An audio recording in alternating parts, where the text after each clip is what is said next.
वाहिगुरू जी का खालसा वाहिगुरू जी की फतेह। TV84 ਦੇ ਸਾਰੇ ਦਰਸ਼ਕ ਤੇ ਸਰੋਤੇ ਜਿਹੜੇ ਇਸ ਵਕਤ ਸਾਡੇ ਨਾਲ ਨਾਰਥ ਅਮਰੀਕਾ ਦੇ ਵਿੱਚੋਂ ਜੁੜੇ ਹੋਏ ਆ ਜਾਂ ਫਿਰ ਸੋਸ਼ਲ ਮੀਡੀਆ ਤੇ ਸਾਨੂੰ ਦੁਨੀਆ ਭਰ ਦੇ ਵਿੱਚ ਦੇਖ ਰਹੇ ਆ, ਮੈਂ ਅਮਰਵੀਰ ਸਿੰਘ ਆਪ ਸਭ ਦਾ ਤਹਿ ਦਿਲੋਂ ਸਵਾਗਤ ਕਰਦਾ। ਵਿਊਅਰਸ, ਅੱਜ ਅਸੀਂ 2 ਅਗਸਤ 2024 18 ਸਾਵਣ ਨਾਨਕਸ਼ਾਹੀ ਸੰਮਤ 556 ਦੇ ਦਿਨ ਗੱਲ ਕਰਨ ਜਾ ਰਹੇ ਹਾਂ ਤੇ TV84 ਦੀ ਸੱਚੋ ਸੱਚ ਪ੍ਰੋਗਰਾਮ ਦੇ ਵਿੱਚ ਆਪ ਸਭ ਦਾ ਸਵਾਗਤ ਕਰਦੇ ਹਾਂ। ਅੱਜ ਅਸੀਂ ਡਾਕਟਰ ਸਾਹਿਬ ਤੇ ਬੀਬੀ ਨੀਲਮ ਕੌਰ ਦੀ ਗੈਰ ਹਾਜ਼ਰੀ ਦੇ ਵਿੱਚ ਪ੍ਰੋਗਰਾਮ ਕਰਨ ਜਾ ਰਹੇ ਹਾਂ ਤੇ ਮੇਰੇ ਨਾਲ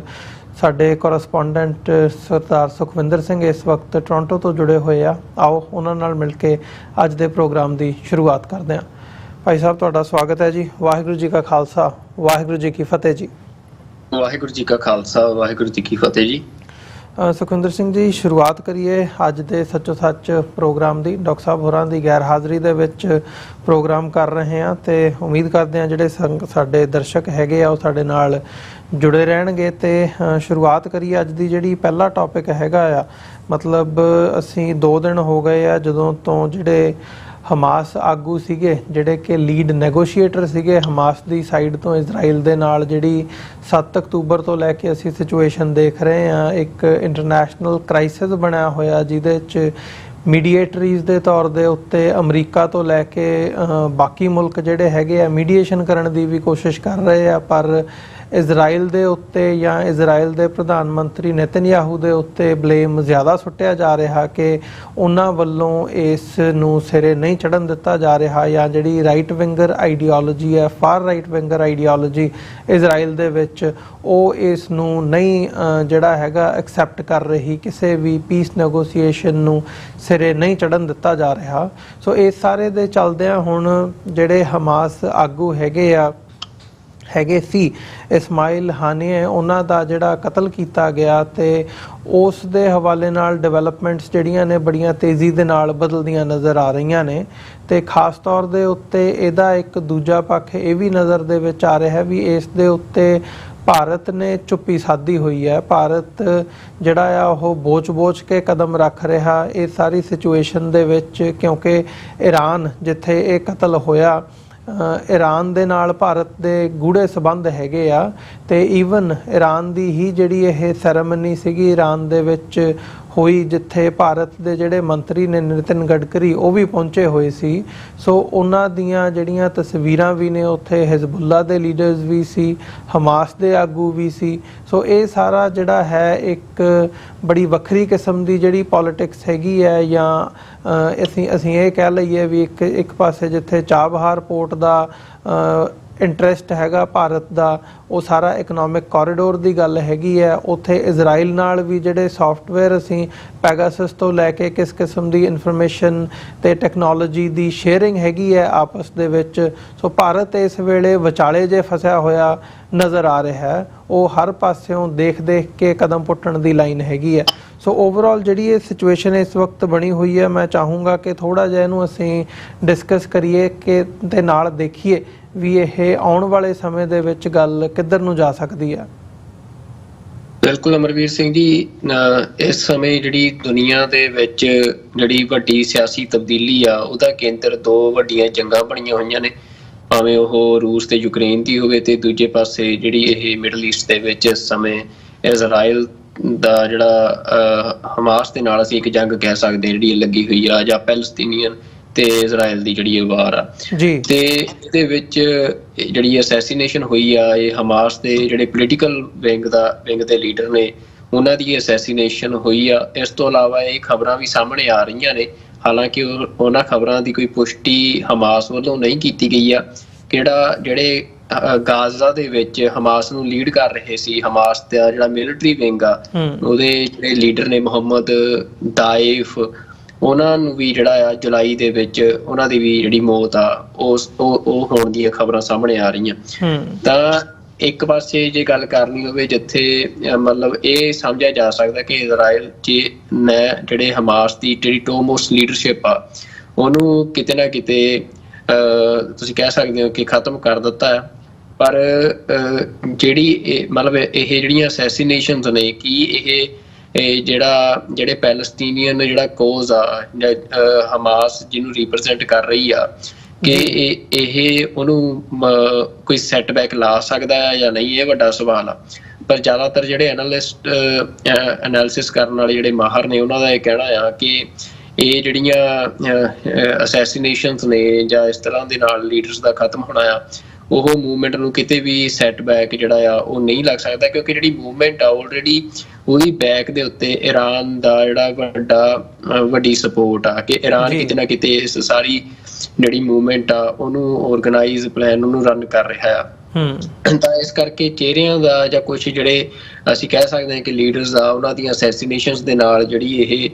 ਮਤਲਬ ਇਹ ਨਹੀਂ ਹੋ ਸਕਦਾ ਕਿ ਇਹਨੂੰ ਇਜ਼ਰਾਈਲ ਦੀ ਵਿਕਟਰੀ ਜਿਹੜਾ ਆ ਵੀ ਸਮਝਿਆ ਜਾਵੇ। ਤਾਂ ਪਰ ਇਹ ਜ਼ਰੂਰ ਆ ਵੀ ਇਜ਼ਰਾਈਲ ਮਤਲਬ ਇਹ ਜਿਹੜੀ ਸਾਰੇ ਪੀਸ ਪ੍ਰੋਸੈਸ ਦੀ ਗੱਲ ਚੱਲ ਰਹੀ ਸੀ ਉਹਦੇ ਵਿੱਚ ਜਿਹੜੇ ਇਸਮਾਈਲ ਇਹ ਲੀਡਰ ਸੀ ਹਮਾਸ ਦੇ, ਇਹਨਾਂ ਨੂੰ ਇੱਕ ਤਾਂ ਮਤਲਬ ਜਿਹੜੀ ਹਮਾਸ ਦੀ ਲੀਡਰਸ਼ਿਪ ਆ ਉਹਦੇ ਵਿੱਚ ਵੀ ਜਿਵੇਂ ਇੱਕ ਗਰਮ ਦਲ ਤੇ ਨਰਮ ਦਲ ਹੁੰਦਾ ਆ, ਤਾਂ ਇਸਮਾਈਲ ਨੂੰ ਇੱਕ ਨਰਮ ਦਲੀਏ ਆਗੂ ਵਜੋਂ ਦੇਖਿਆ ਜਾਂਦਾ ਸੀ। ਤੇ ਇਸਮਾਈਲ ਦਾ ਕਿਉਂਕਿ ਹੁਣ ਗਾਜ਼ਾ 'ਚ ਨਹੀਂ ਸੀ ਤਾਂ ਉਹਨਾਂ ਦਾ ਜਿਹੜਾ ਜ਼ਿਆਦਾ ਕੰਮ ਸੀ ਉਹ ਵੀ ਡਿਪਲੋਮੈਟਿਕ ਜਿਹੜੀ ਸਾਰੀ ਮੂਵਮੈਂਟ ਆ ਉਹਦਾ ਹੀ ਕੰਮ ਸੀ, ਤੇ ਉਹ ਜਿਹੜੇ ਡਿਪਲੋਮੈਟਿਕ ਰਿਲੇਸ਼ਨਸ ਬਣਾਉਣੇ ਆ ਗਵਰਨਮੈਂਟਸ ਦੇ ਨਾਲ, ਤੇ ਉਹ ਸਾਰਾ ਕੰਮ ਦੇਖ ਰਹੇ ਸੀ। ਤੇ ਜਿਹੜੀ ਕਤਰ ਦੇ ਰਾਹੀਂ ਜਿਹੜੀ ਇੱਕ ਪੀਸ ਟੋਕਸ ਚੱਲ ਰਹੀਆਂ ਨੇ ਕਤਰ ਦੀ ਵਿਚੋਲਗੀ ਦੇ ਨਾਲ, ਉਹਦੇ ਵਿੱਚ ਵੀ ਹਮਾਸ ਨੂੰ ਇਹ ਰਿਪਰੈਜ਼ੈਂਟ ਕਰ ਰਹੇ ਸੀ। ਤਾਂ ਇਹਨਾਂ ਦੇ ਜਿਹੜਾ ਇਹਨਾਂ ਦਾ ਅਸੈਸੀਨੇਸ਼ਨ ਆ ਤਾਂ ਉਹ ਕਿਹਾ ਜਾ ਰਿਹਾ ਕਿ ਉਹਦੇ ਨਾਲ ਜਿਹੜੀਆਂ ਸਾਰੀਆਂ ਪੀਸ ਪ੍ਰੋਸੈਸਸ ਨੇ ਇਹ ਹੁਣ ਮਤਲਬ ਇੱਕ ਤਰ੍ਹਾਂ ਦੇ ਨਾਲ ਸਟੈਂਡ ਸਟਿਲ ਹੋ ਗਈਆਂ ਨੇ। ਤੇ ਦੂਜੇ ਪਾਸੇ ਜਿਹੜਾ ਈਰਾਨ ਆ ਉਹਨੂੰ ਵੀ ਜਿਹੜਾ ਅਗਲਾ ਜਿਹੜਾ ਰਿਟੈਲੀਏਸ਼ਨ ਦੇ ਲਈ ਇੱਕ ਵੱਡੀ ਜਸਟੀਫਿਕੇਸ਼ਨ ਮਿਲ ਗਈ ਆ ਜੀ, ਜਿਹਦੇ ਬਾਰੇ ਈਰਾਨ ਦੀ ਸਾਰੀ ਲੀਡਰਸ਼ਿਪ ਉਹਨਾਂ ਦੇ ਮੋਸਟ ਲੀਡਰਸ ਹੋਣ ਪ੍ਰੈਜ਼ੀਡੈਂਟ ਜਿਹੜੇ ਹੁਣ ਨਵੇਂ ਜਿਨ੍ਹਾਂ ਦੀ ਇਹ ਸਾਰੀ ਸੈਰੇਮਨੀ ਸੀ, ਜਿਨ੍ਹਾਂ ਦੇ ਲਈ ਉੱਥੇ ਸਾਰੇ ਲੀਡਰ ਪਹੁੰਚੇ ਹੋਏ ਸੀ, ਉਹਨਾਂ ਸਾਰਿਆਂ ਦਾ ਹੀ ਇਹ ਕਹਿਣਾ ਹੈ ਕਿ ਉਹ ਜਵਾਬ ਦੇਣਗੇ, ਤੇ ਹਿਜ਼ਬੁੱਲਾ ਦਾ ਵੀ ਇਹੀ ਕਹਿਣਾ ਹੈ ਕਿ ਉਹ ਇਹਦਾ ਬਦਲਾ ਜ਼ਰੂਰ ਲੈਣਗੇ। ਤਾਂ ਹੁਣ ਅੱਗੇ ਉਹ ਅਟੈਕ ਕਿਵੇਂ ਦਾ ਕਰਦੇ ਆ, ਇਸ ਸਾਰੀ ਸਿਚੁਏਸ਼ਨ ਤੋਂ ਬਾਅਦ ਇਜ਼ਰਾਈਲ ਦੇ ਵਿੱਚ ਵੀ ਲੋਕਾਂ ਦੇ ਵਿੱਚ ਇੱਕ ਫੀਅਰ ਆ, ਕਿਉਂਕਿ ਲੋਕਾਂ ਨੂੰ ਆਮ ਲੋਕਾਂ ਨੂੰ ਤਾਂ ਇਹ ਜ਼ਰੂਰ ਡਰ ਆ ਕਿ ਹੁਣ ਜਿਹੜਾ ਕੋਈ ਕਿਸੇ ਵੀ ਸਮੇਂ ਜਿਹੜੇ ਰੋਕੇਟਸ ਆ ਉਹ ਆ ਕੇ ਉਹਨਾਂ ਦੇ ਘਰਾਂ ਦੇ ਉੱਤੇ ਡਿੱਗ ਸਕਦੇ ਆ ਜਾਂ ਇਸ ਤਰ੍ਹਾਂ ਦਾ ਕੋਈ ਅਟੈਕ ਹੋ ਸਕਦਾ। ਤਾਂ ਮਤਲਬ ਇਹ ਜੋ ਵੀ ਸਾਰਾ ਕੁਛ ਚੱਲ ਰਿਹਾ ਇਹਦੇ ਵਿੱਚ ਅਸੀਂ ਇਹ ਕਹਿ ਸਕਦੇ ਹਾਂ ਕਿ ਗੱਲ ਕਿਤੇ ਵੀ ਪੀਸ ਵੱਲ ਨੂੰ ਨਹੀਂ ਜਾ ਰਹੀ, ਬਲਕਿ ਜਿਹੜੀ ਇਹ ਸਾਰੀ ਵਾਰ ਆ ਇਹਦਾ ਜਿਹੜਾ ਹੋਰ ਜ਼ਿਆਦਾ ਪਸਾਰਾ ਹੋਣ ਦੀਆਂ ਸੰਭਾਵਨਾਵਾਂ ਵੱਧ ਗਈਆਂ। ਤੇ ਹੁਣ ਅਮਰਵੀਰ ਸਿੰਘ ਜੀ ਤੁਸੀਂ ਗੱਲ ਕੀਤੀ ਆ ਵੀ ਇਹ ਜਿਹੜੀ ਜੰਗ ਆ ਉਹ ਸਿਰਫ ਉਸ ਖਿੱਤੇ ਤੱਕ ਮਹਿਦੂਦ ਨਹੀਂ, ਉਹਦਾ ਅਸਰ ਜਿਹੜਾ ਆ ਉਹ ਹੋਰ ਸਾਰੇ ਅਸੀਂ ਕਹਿ ਸਕਦੇ ਹਾਂ, ਕਿਉਂਕਿ ਮਤਲਬ ਇਸ ਜੰਗ ਨੂੰ ਜੇ ਤੁਸੀਂ ਸਿਵਲਾਈਜੇਸ਼ਨ ਦੇ ਤੌਰ ਤੇ ਦੇਖਣਾ ਹੋਵੇ ਤਾਂ ਦੁਨੀਆ ਦੀਆਂ ਵੱਡੀਆਂ ਪੋਪੂਲੇਸ਼ਨਸ ਇਸ ਜੰਗ ਦੇ ਵਿੱਚ ਸ਼ਾਮਲ ਆ। ਖਾਸ ਤੌਰ ਤੇ ਇਸ ਜੰਗ ਨੂੰ ਵੱਡੇ ਪੱਧਰ ਤੇ ਇੱਕ ਪਾਸੇ ਮੁਸਲਿਮ ਵਰਲਡ ਤੇ ਦੂਜੇ ਪਾਸੇ ਜਿਊਸ ਨੂੰ ਦਾ ਜਿਹੜਾ ਵਰਲਡ ਆ, ਤੇ ਨਾਲ US ਜਾਂ ਵੈਸਟਰਨ ਜਿਹੜਾ ਸਾਰਾ ਵਰਲਡ ਆ ਉਹ ਇੱਕ ਪਾਸੇ ਖੜਾ ਨਜ਼ਰ ਆ ਰਿਹਾ ਹੈ। ਤਾਂ ਜਦੋਂ ਮਤਲਬ ਇਹ ਸਾਰਾ ਕੁਛ ਬਣ ਰਿਹਾ ਤਾਂ ਉਹਦੇ 'ਚ ਮਤਲਬ ਹੋਰ ਜਿਹੜੇ ਮੁਲਕ ਨੇ ਉਹਨਾਂ ਦੇ ਵੀ ਉਹ ਵੀ ਕਿਤੇ ਨਾ ਕਿਤੇ ਮਤਲਬ ਉਹਨਾਂ ਦੇ ਇੰਟਰਸਟ ਸ਼ਾਮਲ ਆ ਸਾਰੀ ਜੰਗ ਦੇ ਵਿੱਚ, ਤੇ ਇੰਡੀਆ ਵੀ ਉਹਨਾਂ 'ਚੋਂ ਇੱਕ ਆ। ਤੇ ਇੰਡੀਆ ਬਾਰੇ ਜਿਹੜੇ ਖਾਸ ਤੌਰ ਤੇ ਇਜ਼ਰਾਈਲ ਦੇ ਨਾਲ ਜਿਹੜਾ ਇੰਡੀਆ ਦਾ ਅਸੀਂ ਕਹਿ ਸਕਦੇ ਹਾਂ ਕਿ ਸੰਬੰਧ ਨੇ ਪਿਛਲੇ ਕੁਝ ਸਾਲਾਂ ਦੇ ਵਿੱਚ ਉਹ ਬਹੁਤ ਜ਼ਿਆਦਾ ਅਸੀਂ ਮਤਲਬ ਵਧੇ ਆ, ਬਹੁਤ ਜ਼ਿਆਦਾ ਇੱਕ ਦੂਜੇ ਦੇ ਉੱਤੇ ਡਿਪੈਂਡੈਂਸ ਵਧੀ ਆ, ਬਲਕਿ ਇੰਡੀਆ ਦੀ ਇਜ਼ਰਾਈਲ ਦੇ ਉੱਤੇ ਡਿਪੈਂਡੈਂਸ ਬਹੁਤ ਜ਼ਿਆਦਾ ਆ। ਖਾਸ ਤੌਰ ਤੇ ਜਿਹੜੀਆਂ ਇੰਟੈਲੀਜੈਂਸ ਸਾਰਾ ਇੰਡੀਆ ਦਾ ਇਨਫਰਾਸਟਰਕਚਰ ਆ ਉਹ ਉਸ ਦੇ ਮੱਦੇ ਨਜ਼ਰ, ਤੇ ਭਾਵੇਂ ਪੈਗਾਸਸ ਸੌਫਟਵੇਅਰ ਦੀ ਗੱਲ ਹੋਵੇ ਜਾਂ ਹੋਰ ਵੀ ਜਿਹੜਾ ਸਾਰਾ ਇੰਟੈਲੀਜੈਂਸ ਇਨਫਰਾਸਟਰਕਚਰ ਆ ਉਹ ਇੰਡੀਆ ਜ਼ਿਆਦਾਤਰ ਰਿਲਾਈ ਕਰਦਾ ਇਜ਼ਰਾਈਲ ਦੇ ਉੱਤੇ। ਤੇ ਇੰਡੀਆ ਦੇ ਜਿਹੜੇ ਅਸੀਂ ਦੇਖਿਆ ਵੀ ਜਿਹੜੀ ਇੰਡੀਆ ਦੀਆਂ ਇੰਟੈਲੀਜੈਂਸ ਏਜੰਸੀਜ਼ ਦੀ ਵਰਕਿੰਗ ਵੀ ਆ ਉਹ ਸਿਮਿਲਰ ਆ ਜਿਵੇਂ ਦੀ ਇਜ਼ਰਾਈਲ ਦੀਆਂ ਇੰਟੈਲੀਜੈਂਸ ਏਜੰਸੀਆਂ ਦੀ ਵਰਕਿੰਗ ਹੈਗੀ ਸੀ ਤੇ ਮੋਸਾਦ ਦੀ। ਤਾਂ ਇਹ ਸਮਝਿਆ ਜਾ ਰਿਹਾ ਹੈ ਕਿ ਇੰਡੀਆ ਜਿਹੜਾ ਆ ਉਹਦੀਆਂ ਇੰਟੈਲੀਜੈਂਸ ਏਜੰਸੀਜ਼ ਦੀ ਟ੍ਰੇਨਿੰਗ ਵੀ ਕਿਤੇ ਨਾ ਕਿਤੇ ਜਿਹੜੀ ਆ ਉਹ ਇਜ਼ਰਾਈਲ ਦੀਆਂ ਇੰਟੈਲੀਜੈਂਸ ਏਜੰਸੀਜ਼ ਦੇ ਰਾਹੀਂ ਹੋ ਰਹੀ ਆ ਜੀ। ਤੇ ਮਤਲਬ ਜਦੋਂ ਇੰਨੀ ਜ਼ਿਆਦਾ ਡਿਪੈਂਡੈਂਸ ਹੋਵੇ ਤੁਸੀਂ ਇਹ ਕਹਿ ਸਕਦੇ ਹੋ ਵੀ ਮਤਲਬ ਉਹਦੇ 'ਚ ਦੂਜੇ ਪਾਸੇ ਜਿਹੜਾ ਇੰਡੀਆ ਦਾ ਜੀਓਪੋਲੀਟੀਕਲ ਇੰਟਰਸਟ ਆ ਇਸ ਇੰਡੀਆ ਦੇ ਗਵਾਂਢ ਦੇ ਵਿੱਚ ਜਿਹੜੇ ਉਹਦੇ ਹੋਰ ਕਲੈਸ਼ਿਸ ਨੇ, ਚਾਹੇ ਪਾਕਿਸਤਾਨ ਦੇ ਨਾਲ ਜਾਂ ਚਾਈਨਾ ਦੇ ਨਾਲ ਹੋਣ, ਤਾਂ ਉਹ ਸਾਰੇ ਦੇ ਵਿੱਚ ਈਰਾਨ ਉਹਦੇ ਲਈ ਇੱਕ ਇੰਪੋਰਟੈਂਟ ਪਾਰਟਨਰ ਸੀ। ਤੇ ਜਿਹੜਾ ਈਰਾਨ ਦੇ ਨਾਲ ਇੰਡੀਆ ਦਾ ਰਿਲੇਸ਼ਨ ਆ ਉਹ ਕੋਈ ਅੱਜ ਦਾ ਨਹੀਂ, ਉਹ ਡੈਕੇਡਸ ਤੋਂ ਜਿਹੜੀ ਇੰਡੀਆ ਦੀ ਫੋਰਨ ਪੋਲਿਸੀ ਦਾ ਹਿੱਸਾ ਰਿਹਾ। ਤਾਂ ਮਤਲਬ ਇਹ ਸਿਚੁਏਸ਼ਨ ਉਸੇ ਤਰ੍ਹਾਂ ਦੀ ਅਮਰਵੀਰ ਸਿੰਘ ਜੀ ਤੁਸੀਂ ਕਹਿ ਸਕਦੇ ਹੋ ਕਿ ਬਣੀ ਆ ਕਿ ਜਿਵੇਂ ਅੱਜ ਇੰਡੀਆ ਨੇ US ਦੇ ਨਾਲ ਵੀ ਇੱਕ ਲੰਮਾ ਸਮਾਂ ਡਿਪਲੋਮੈਟਿਕ ਰਿਲੇਸ਼ਨਸ ਬਣਾਉਣ ਦੇ ਉੱਤੇ ਕੰਮ ਕੀਤਾ, ਤੇ ਨਾਲ ਦੀ ਨਾਲ ਜਿਹੜੀ ਇੰਡੀਆ ਦੀ ਵੱਡੀ ਡਿਪੈਂਡੈਂਸ ਆ ਉਹ ਰਸ਼ੀਆ ਦੇ ਉੱਤੇ ਵੀ ਰਹੀ। ਤਾਂ ਅੱਜ ਜਿਹੜਾ US ਤੇ ਰਸ਼ੀਆ ਦਾ ਸਾਰਾ ਆਪਸੀ ਕਲੈਸ਼ ਆ ਉਹਦੇ ਵਿੱਚ ਅਸੀਂ ਦੇਖ ਸਕਦੇ ਹਾਂ ਕਿ ਇੰਡੀਆ ਉਸ ਮਾਮਲੇ 'ਚ ਵੀ ਘਿਰਿਆ ਨਜ਼ਰ ਆ ਰਿਹਾ ਆਪਣੀ ਫੋਰਨ ਪੋਲਿਸੀ ਦੇ ਪੱਖ ਤੋਂ। ਤੇ ਦੂਜੇ ਪਾਸੇ ਜੇ ਇਸ ਪਹਿਲੂ ਤੋਂ ਦੇਖਣਾ ਹੋਵੇ ਤਾਂ ਇਜ਼ਰਾਈਲ ਤੇ ਈਰਾਨ ਵਾਲਾ ਮਸਲਾ ਵੀ ਉਹੀ ਆ ਵੀ ਜਿਵੇਂ ਉਧਰ ਰਸ਼ੀਆ ਦੇ ਨਾਲ ਇੱਕ ਡੈਕੇਡਸ ਦੀ ਇੰਡੀਆ ਦੀ ਫੋਰਨ ਪੋਲਿਸੀ ਅਪਰੋਚ ਸੀ, ਉਸੇ ਤਰ੍ਹਾਂ ਈਰਾਨ ਦੇ ਨਾਲ ਸੀ ਜਿਹਦਾ ਬੇਸ ਸੀ ਇੰਡੀਆ ਦੀ ਜਿਹੜੀ ਪਾਕਿਸਤਾਨ ਦੇ ਨਾਲ ਰਾਈਵਲਰੀ ਆ, ਜਾਂ ਮਤਲਬ ਹੁਣ ਜਿਹੜਾ ਚਾਬਾਰ ਪੋਰਟ ਵਾਲਾ ਸਾਰਾ ਮਸਲਾ ਆ। ਪਰ ਦੂਜੇ ਪਾਸੇ ਇੰਡੀਆ ਨੇ ਇਜ਼ਰਾਈਲ ਦੇ ਉੱਤੇ ਵੀ ਇੰਡੀਆ ਦੀ ਜਿਹੜੀ ਡਿਪੈਂਡੈਂਸ ਆ ਉਹ ਕਾਫੀ ਹੋ ਗਈ ਆ। ਤਾਂ ਹੁਣ ਇੰਡੀਆ ਲਈ ਇਹ ਪ੍ਰੋਬਲਮ ਆ ਕਿ ਉਹਦੀ ਫੋਰਨ ਪੋਲਿਸੀ ਜਿਹੜੀ ਆ ਉਹ ਤੁਸੀਂ ਇਹ ਨਹੀਂ ਕਹਿ ਸਕਦੇ ਕਿ ਉਹ ਨੋਨ ਅਲਾਈਨਮੈਂਟ ਵਾਲੀ ਆ, ਉਹ ਅਲਾਈਨਡ ਹੋ ਚੁੱਕਿਆ ਹੈ ਸਾਰੀ ਪੋਲਿਟਿਕਸ ਦੇ ਵਿੱਚ। ਪਰ ਉਹਦੇ ਤੇ ਮੈਨੂੰ ਨਹੀਂ ਲੱਗਦਾ ਕਿ ਕੋਈ ਵੀ ਮੁਲਕ ਜਿਹੜਾ ਆ ਉਹ ਟਰਸਟ ਕਰ ਰਿਹਾ ਹੈ। ਤੇ ਇੰਡੀਆ ਜਿਹੜਾ ਆ ਉਹ ਵੀ ਇਹ ਕਲੀਅਰ ਨਹੀਂ ਕਰ ਪਾ ਰਿਹਾ ਕਿ ਉਹਨੇ ਕਿਹੜੀ ਸਾਈਡ ਜਿਹੜਾ ਆ ਵੀ ਆਪਣੇ ਪੱਤੇ ਖੇਡਣੇ ਆ। ਤਾਂ ਉਹ ਮਤਲਬ ਉਹਦੀ ਫੋਰਨ ਪੋਲਿਸੀ ਅਸੀਂ ਕਹਿ ਸਕਦੇ ਹਾਂ ਕਿ ਸਾਰੇ ਪਾਸਿਓਂ ਘਿਰੀ ਹੋਈ ਆ। ਇਸ ਵਾਰ ਵੀ ਜਿਹੜਾ ਮਤਲਬ ਅਸੈਸੀਨੇਸ਼ਨ ਹੋਈ ਆ ਉਹਦੇ 'ਚ ਵੀ ਜਿਹੜਾ ਤੁਰਕੀ ਆ ਉਹਦੇ ਮੀਡੀਆ ਵੱਲੋਂ ਵੱਡੇ ਪੱਧਰ ਤੇ ਖਬਰਾਂ ਪ੍ਰਕਾਸ਼ਿਤ ਕੀਤੀਆਂ ਗਈਆਂ ਨੇ ਕਿ ਜਿਹੜੀ ਅਸੈਸੀਨੇਸ਼ਨ ਹੋਈ ਆ ਇਹਦੇ ਵਿੱਚ ਮਤਲਬ ਉਹਨਾਂ ਦਾ ਇਹ ਦਾਅਵਾ ਆ ਤੁਰਕੀ ਦੇ ਮੀਡੀਆ ਦਾ ਜਾਂ ਐਕਸ ਜਿਹੜਾ ਸੋਸ਼ਲ ਮੀਡੀਆ ਪਲੇਟਫਾਰਮ ਆ ਉਹਦੇ ਉੱਤੇ ਬੜਾ ਇਸ ਤਰੀਕੇ ਦਾ ਕੰਟੈਂਟ ਜਿਹੜਾ ਉਹ ਆ ਰਿਹਾ ਆ ਕਿ ਇਸ ਅਸੈਸੀਨੇਸ਼ਨ ਦੇ ਵਿੱਚ ਇੰਡੀਆ ਦੇ ਜਿਹੜੇ ਏਜੰਟਸ ਨੇ ਉਹਨਾਂ ਨੇ ਇਜ਼ਰਾਈਲ ਦੀ ਹੈਲਪ ਕੀਤੀ ਆ। ਮਤਲਬ ਵੀ ਜਿਹੜਾ ਇੱਕ ਸੇਫ ਪੈਸੇਜ ਆ, ਕਿਉਂਕਿ ਇਜ਼ਰਾਈਲ ਦੇ ਏਜੰਟਸ ਦਾ ਉੱਥੇ ਈਰਾਨ ਦੇ ਵਿੱਚ ਜਿਹੜਾ ਕੰਮ ਕਰਨਾ ਆ ਉਹ ਇੰਨਾ ਸੌਖਾ ਨਹੀਂ ਜਿੰਨਾ ਇੰਡੀਆ ਦੇ ਏਜੰਟਸ ਲਈ ਆ, ਕਿਉਂਕਿ ਇੰਡੀਆ ਦੇ ਨਾਲ ਜਿਹੜੇ ਈਰਾਨ ਦੇ ਸੰਬੰਧ ਚੰਗੇ ਨੇ। ਤਾਂ ਇਹ ਮਤਲਬ ਦਾਅਵੇ ਕੀਤੇ ਜਾ ਰਹੇ ਆ, ਬਲਕਿ ਜਿਹੜਾ ਤੁਰਕਿਸ਼ ਮੀਡੀਆ ਆ ਉਹਨੇ ਕਾਫੀ ਸਟਰੋਂਗਲੀ ਜਿਹੜਾ ਆ ਇਹ ਖਬਰਾਂ ਪਬਲਿਸ਼ ਕੀਤੀਆਂ ਨੇ, ਜਿਹਦੇ 'ਚ ਉਹਨਾਂ ਦਾ ਕਹਿਣਾ ਆ ਮਤਲਬ ਜਿਹਦਾ ਆਧਾਰ ਇਹ ਬੜਾ ਪੜਾਇਆ ਜਾ ਰਿਹਾ ਹੈ ਕਿ ਜਿਹੜਾ ਅਸੈਸਿਨ ਸੀ ਇਸ ਸਾਰੇ ਮਾਮਲੇ 'ਚ ਉਹਦਾ ਨਾਂ ਅਮਿਤ ਨਾਕੇਸ਼ ਸੀ, ਤੇ ਜਿਹਦੇ ਬਾਰੇ ਕਿਹਾ ਜਾ ਰਿਹਾ ਕਿ ਉਹਦੀ ਜਿਹੜੀ ਬੈਕਗਰਾਊਂਡ ਆ ਉਹ ਇੰਡੀਆ ਨਾਲ ਸੰਬੰਧਿਤ ਆ। ਤਾਂ ਹਾਲਾਂਕਿ ਇਹਨਾਂ ਦਾਅਵਿਆਂ ਦੇ ਵਿੱਚ ਕਿੰਨੀ ਕੁ ਸੱਚਾਈ ਆ ਜਾਂ ਨਹੀਂ ਇਹਦੇ ਬਾਰੇ ਅਸੀਂ ਕੁਝ ਨਹੀਂ ਕਹਿ ਸਕਦੇ, ਪਰ ਇਹ ਚਰਚਾਵਾਂ ਚੱਲ ਰਹੀਆਂ ਆ। ਕਿਉਂਕਿ ਤੁਹਾਨੂੰ ਯਾਦ ਹੋਣਾ ਕਿ ਇੰਡੀਆ ਦੇ ਜਿਹੜੇ ਕੁਝ ਆਫੀਸਰ ਸੀ ਉਹਨਾਂ ਦੇ ਉੱਤੇ ਜਿਹੜੇ ਕਤਰ ਦੇ ਵਿੱਚ ਜਿਹੜੇ ਲੰਮਾ ਸਮਾਂ ਗ੍ਰਿਫਤਾਰ ਕੀਤੇ ਗਏ, ਬਾਅਦ ਵਿੱਚ ਬਹੁਤ ਮਤਲਬ ਮਿਹਨਤਾਂ ਤਰਲਿਆਂ ਤੋਂ ਬਾਅਦ ਜਾਂ ਕੋਈ ਅੰਦਰ ਜਿਹੜਾ ਗੁਪਤ ਸਮਝੌਤਾ ਕਤਰ ਦੇ ਨਾਲ ਕਰਨ ਤੋਂ ਬਾਅਦ ਭਾਰਤ ਸਰਕਾਰ ਨੇ ਜਿਹੜੇ ਉਹ ਇੰਡੀਆ ਦੇ ਐਕਸ ਮਿਲਟਰੀ ਅਫੀਸ਼ੀਅਲ ਸੀ ਜਿਹੜੇ ਕਿ ਇਜ਼ਰਾਈਲ ਲਈ ਕੰਮ ਕਰਦੇ ਸੀ, ਕਤਰ ਦਾ ਦਾਅਵਾ ਸੀ ਕਿ ਉਹ ਉੱਥੇ ਫੜੇ ਸੀ। ਤਾਂ ਮਤਲਬ ਉਸ ਆਧਾਰ ਦੇ ਉੱਤੇ ਇਹ ਗੱਲਾਂ ਸਾਰੀਆਂ ਅੱਜ ਮੀਡੀਆ ਦੇ ਵਿੱਚ ਪ੍ਰਕਾਸ਼ਿਤ ਹੋ ਰਹੀਆਂ। ਪਰ ਕਿਉਂਕਿ ਈਰਾਨ ਇਨਵੈਸਟੀਗੇਸ਼ਨ ਕਰ ਰਿਹਾ ਆ, ਤਾਂ ਇਸ ਇਨਵੈਸਟੀਗੇਸ਼ਨ ਦੇ ਵਿੱਚੋਂ ਕੀ ਸਾਹਮਣੇ ਆਉਂਦਾ ਇਹਦੇ ਤੇ ਵੀ ਸਾਡੀ ਨਿਗਾਹ ਬਣੀ ਰਹਿਣੀ ਆ। ਕਿਉਂਕਿ ਨਿਊਯਾਰਕ ਟਾਈਮਸ ਦੀ ਜਿਹੜੀ ਰਿਪੋਰਟ ਸੀ ਕਿ ਜਿਹੜੀ ਅਸੈਸੀਨੇਸ਼ਨ ਹੋਈ ਆ ਜਿਸ ਬੰਬ ਦੇ ਨਾਲ ਹੋਈ ਆ, ਉਹ ਬੰਬ ਉਸ ਗੈਸਟ ਹਾਊਸ ਦੇ ਵਿੱਚ ਲਗਭਗ 2 ਮਹੀਨੇ ਪਹਿਲਾਂ ਜਿਹੜਾ ਆ ਉਹ ਇੰਸਟਾਲ ਕੀਤਾ ਗਿਆ ਸੀ, ਜਿਹਨੂੰ ਫਰੋਮ ਡਿਸਟੈਂਸ ਡੈਟੋਨੇਟ ਕੀਤਾ ਗਿਆ ਆ। ਕਿ ਜਦੋਂ ਪਤਾ ਲੱਗ ਗਿਆ ਕਿ ਇਸਮਾਇਲ ਉਸ ਘਰ ਦੇ ਵਿੱਚ ਜਾਂ ਉਸ ਰਿਹਾਇਸ਼ ਦੇ ਵਿੱਚ ਹੁਣ ਆ ਗਿਆ ਆ। ਪਰ ਇਹ ਨਿਊਯਾਰਕ ਟਾਈਮਸ ਨੇ ਇਸ ਖਬਰ ਦੇ ਲਈ ਕੁਝ ਮਿਡਲ ਈਸਟ ਦੇ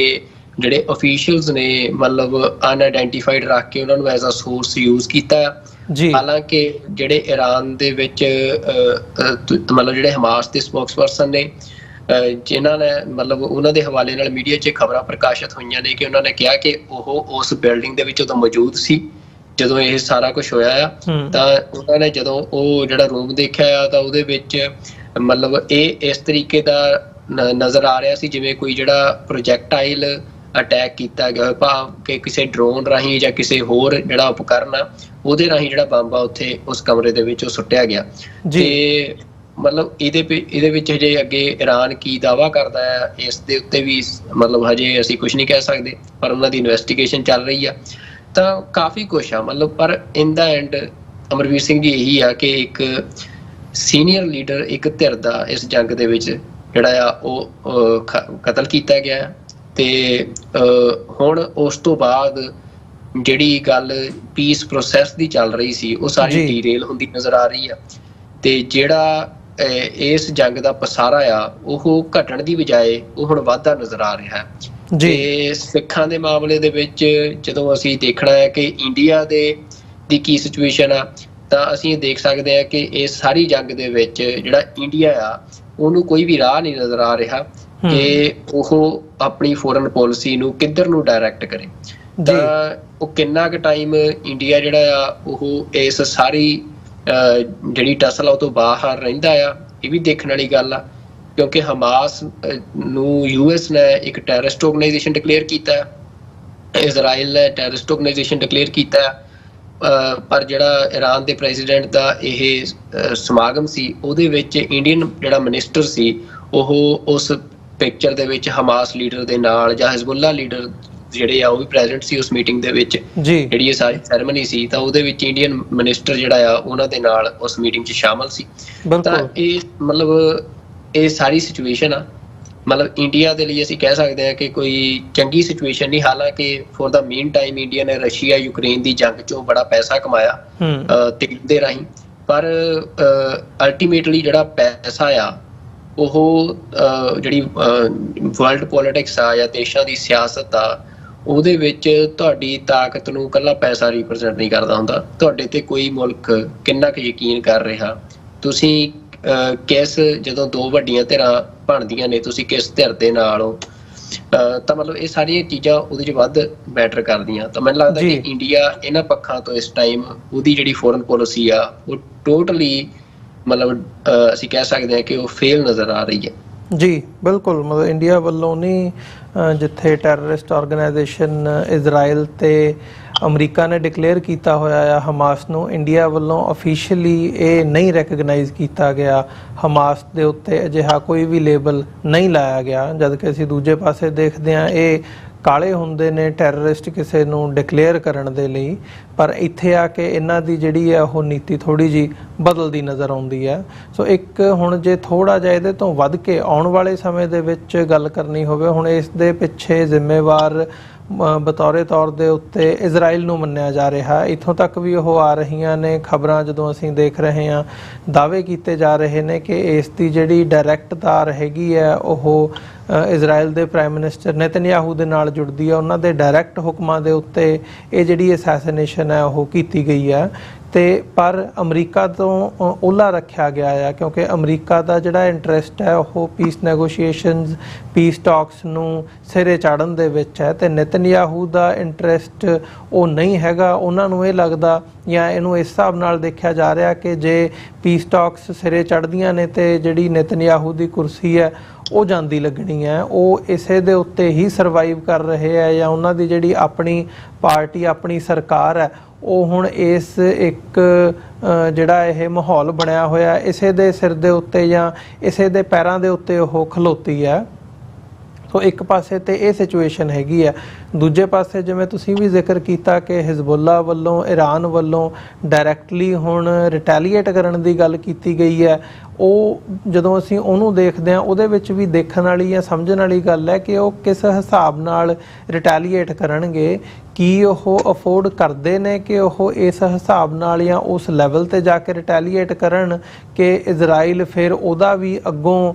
ਦੂਣਾ ਜਵਾਬ ਦੇਵੇ, ਜਾਂ ਉਹਨਾਂ ਦਾ ਇੱਕ ਮੈਜਰਡ ਰਿਸਪੌਂਸ ਹੋਊਗਾ ਜਿਹਦੇ 'ਚ ਉਹ ਆਪਣਾ ਪੁਆਇੰਟ ਜਾਂ ਆਪਣਾ ਪੱਖ ਜ਼ਰੂਰ ਰੱਖਣਗੇ, ਪਰ ਕਿਉਂਕਿ ਉਹ ਵੀ ਇਸ ਨੂੰ ਹੋਰ ਵੱਡਾ ਨਹੀਂ ਬਣਾਉਣਾ ਚਾਹੁੰਦੇ, ਜਿੰਨੀ ਕੁ ਆਲਰੇਡੀ ਇਹ ਜੰਗ ਵੱਡੀ ਬਣ ਚੁੱਕੀ ਹੈ ਇਹਨੂੰ ਹੋਰ ਨਹੀਂ ਵੱਡਾ ਕਰਨਾ ਚਾਹੁੰਦੇ। ਸੋ ਉਹ ਵੀ ਇੱਕ ਗੱਲ ਜਿਹੜੀ ਹੈ ਦੇਖਣ ਵਾਲੀ ਹੈ। ਇਹ ਦੋਨਾਂ ਪਹਿਲੂਆਂ ਨੂੰ ਦੇਖਦਿਆਂ ਹੋਇਆਂ ਕਿਵੇਂ ਅਸੀਂ ਦੇਖ ਸਕਦੇ ਹਾਂ ਕਿ ਆਉਣ ਵਾਲੇ ਸਮੇਂ ਦੇ ਵਿੱਚ ਇਹ ਗੱਲ ਜਿਹੜੀ ਹੈ ਉਹ ਅੱਗੇ ਕਿਵੇਂ ਵਧੇਗੀ? ਬਿਲਕੁਲ ਅਮਰਵੀਰ ਸਿੰਘ ਜੀ, ਦੇਖੋ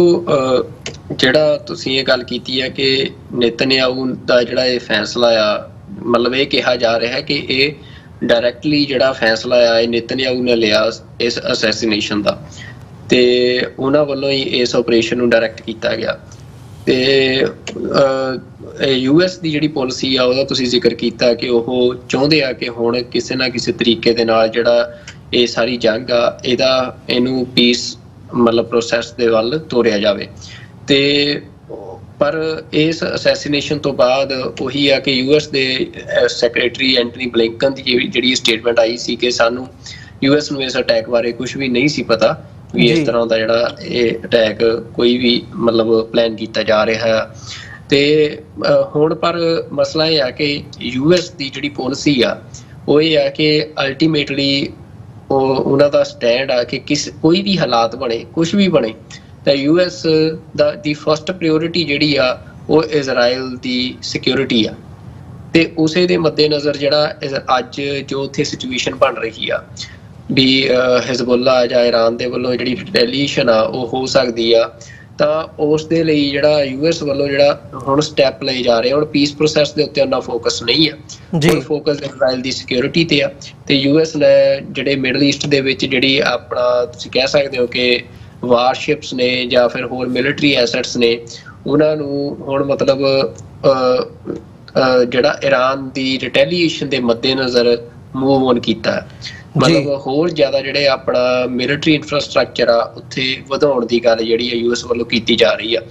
ਤਾਂ ਮਤਲਬ ਇਹ ਜ਼ਿਆਦਾਤਰ ਜਿਹੜੀ ਇੰਟੈਲੀਜੈਂਸ ਆ ਹੁਣ ਮਤਲਬ ਅਸੀਂ ਅੰਦਾਜ਼ਾ ਲਾ ਸਕਦੇ ਹਾਂ ਵੀ ਮੁਲਕ ਜਿਹੜੇ ਆ ਉਹ ਸਟੈਪ ਕੀ ਲੈ ਰਹੇ ਆ।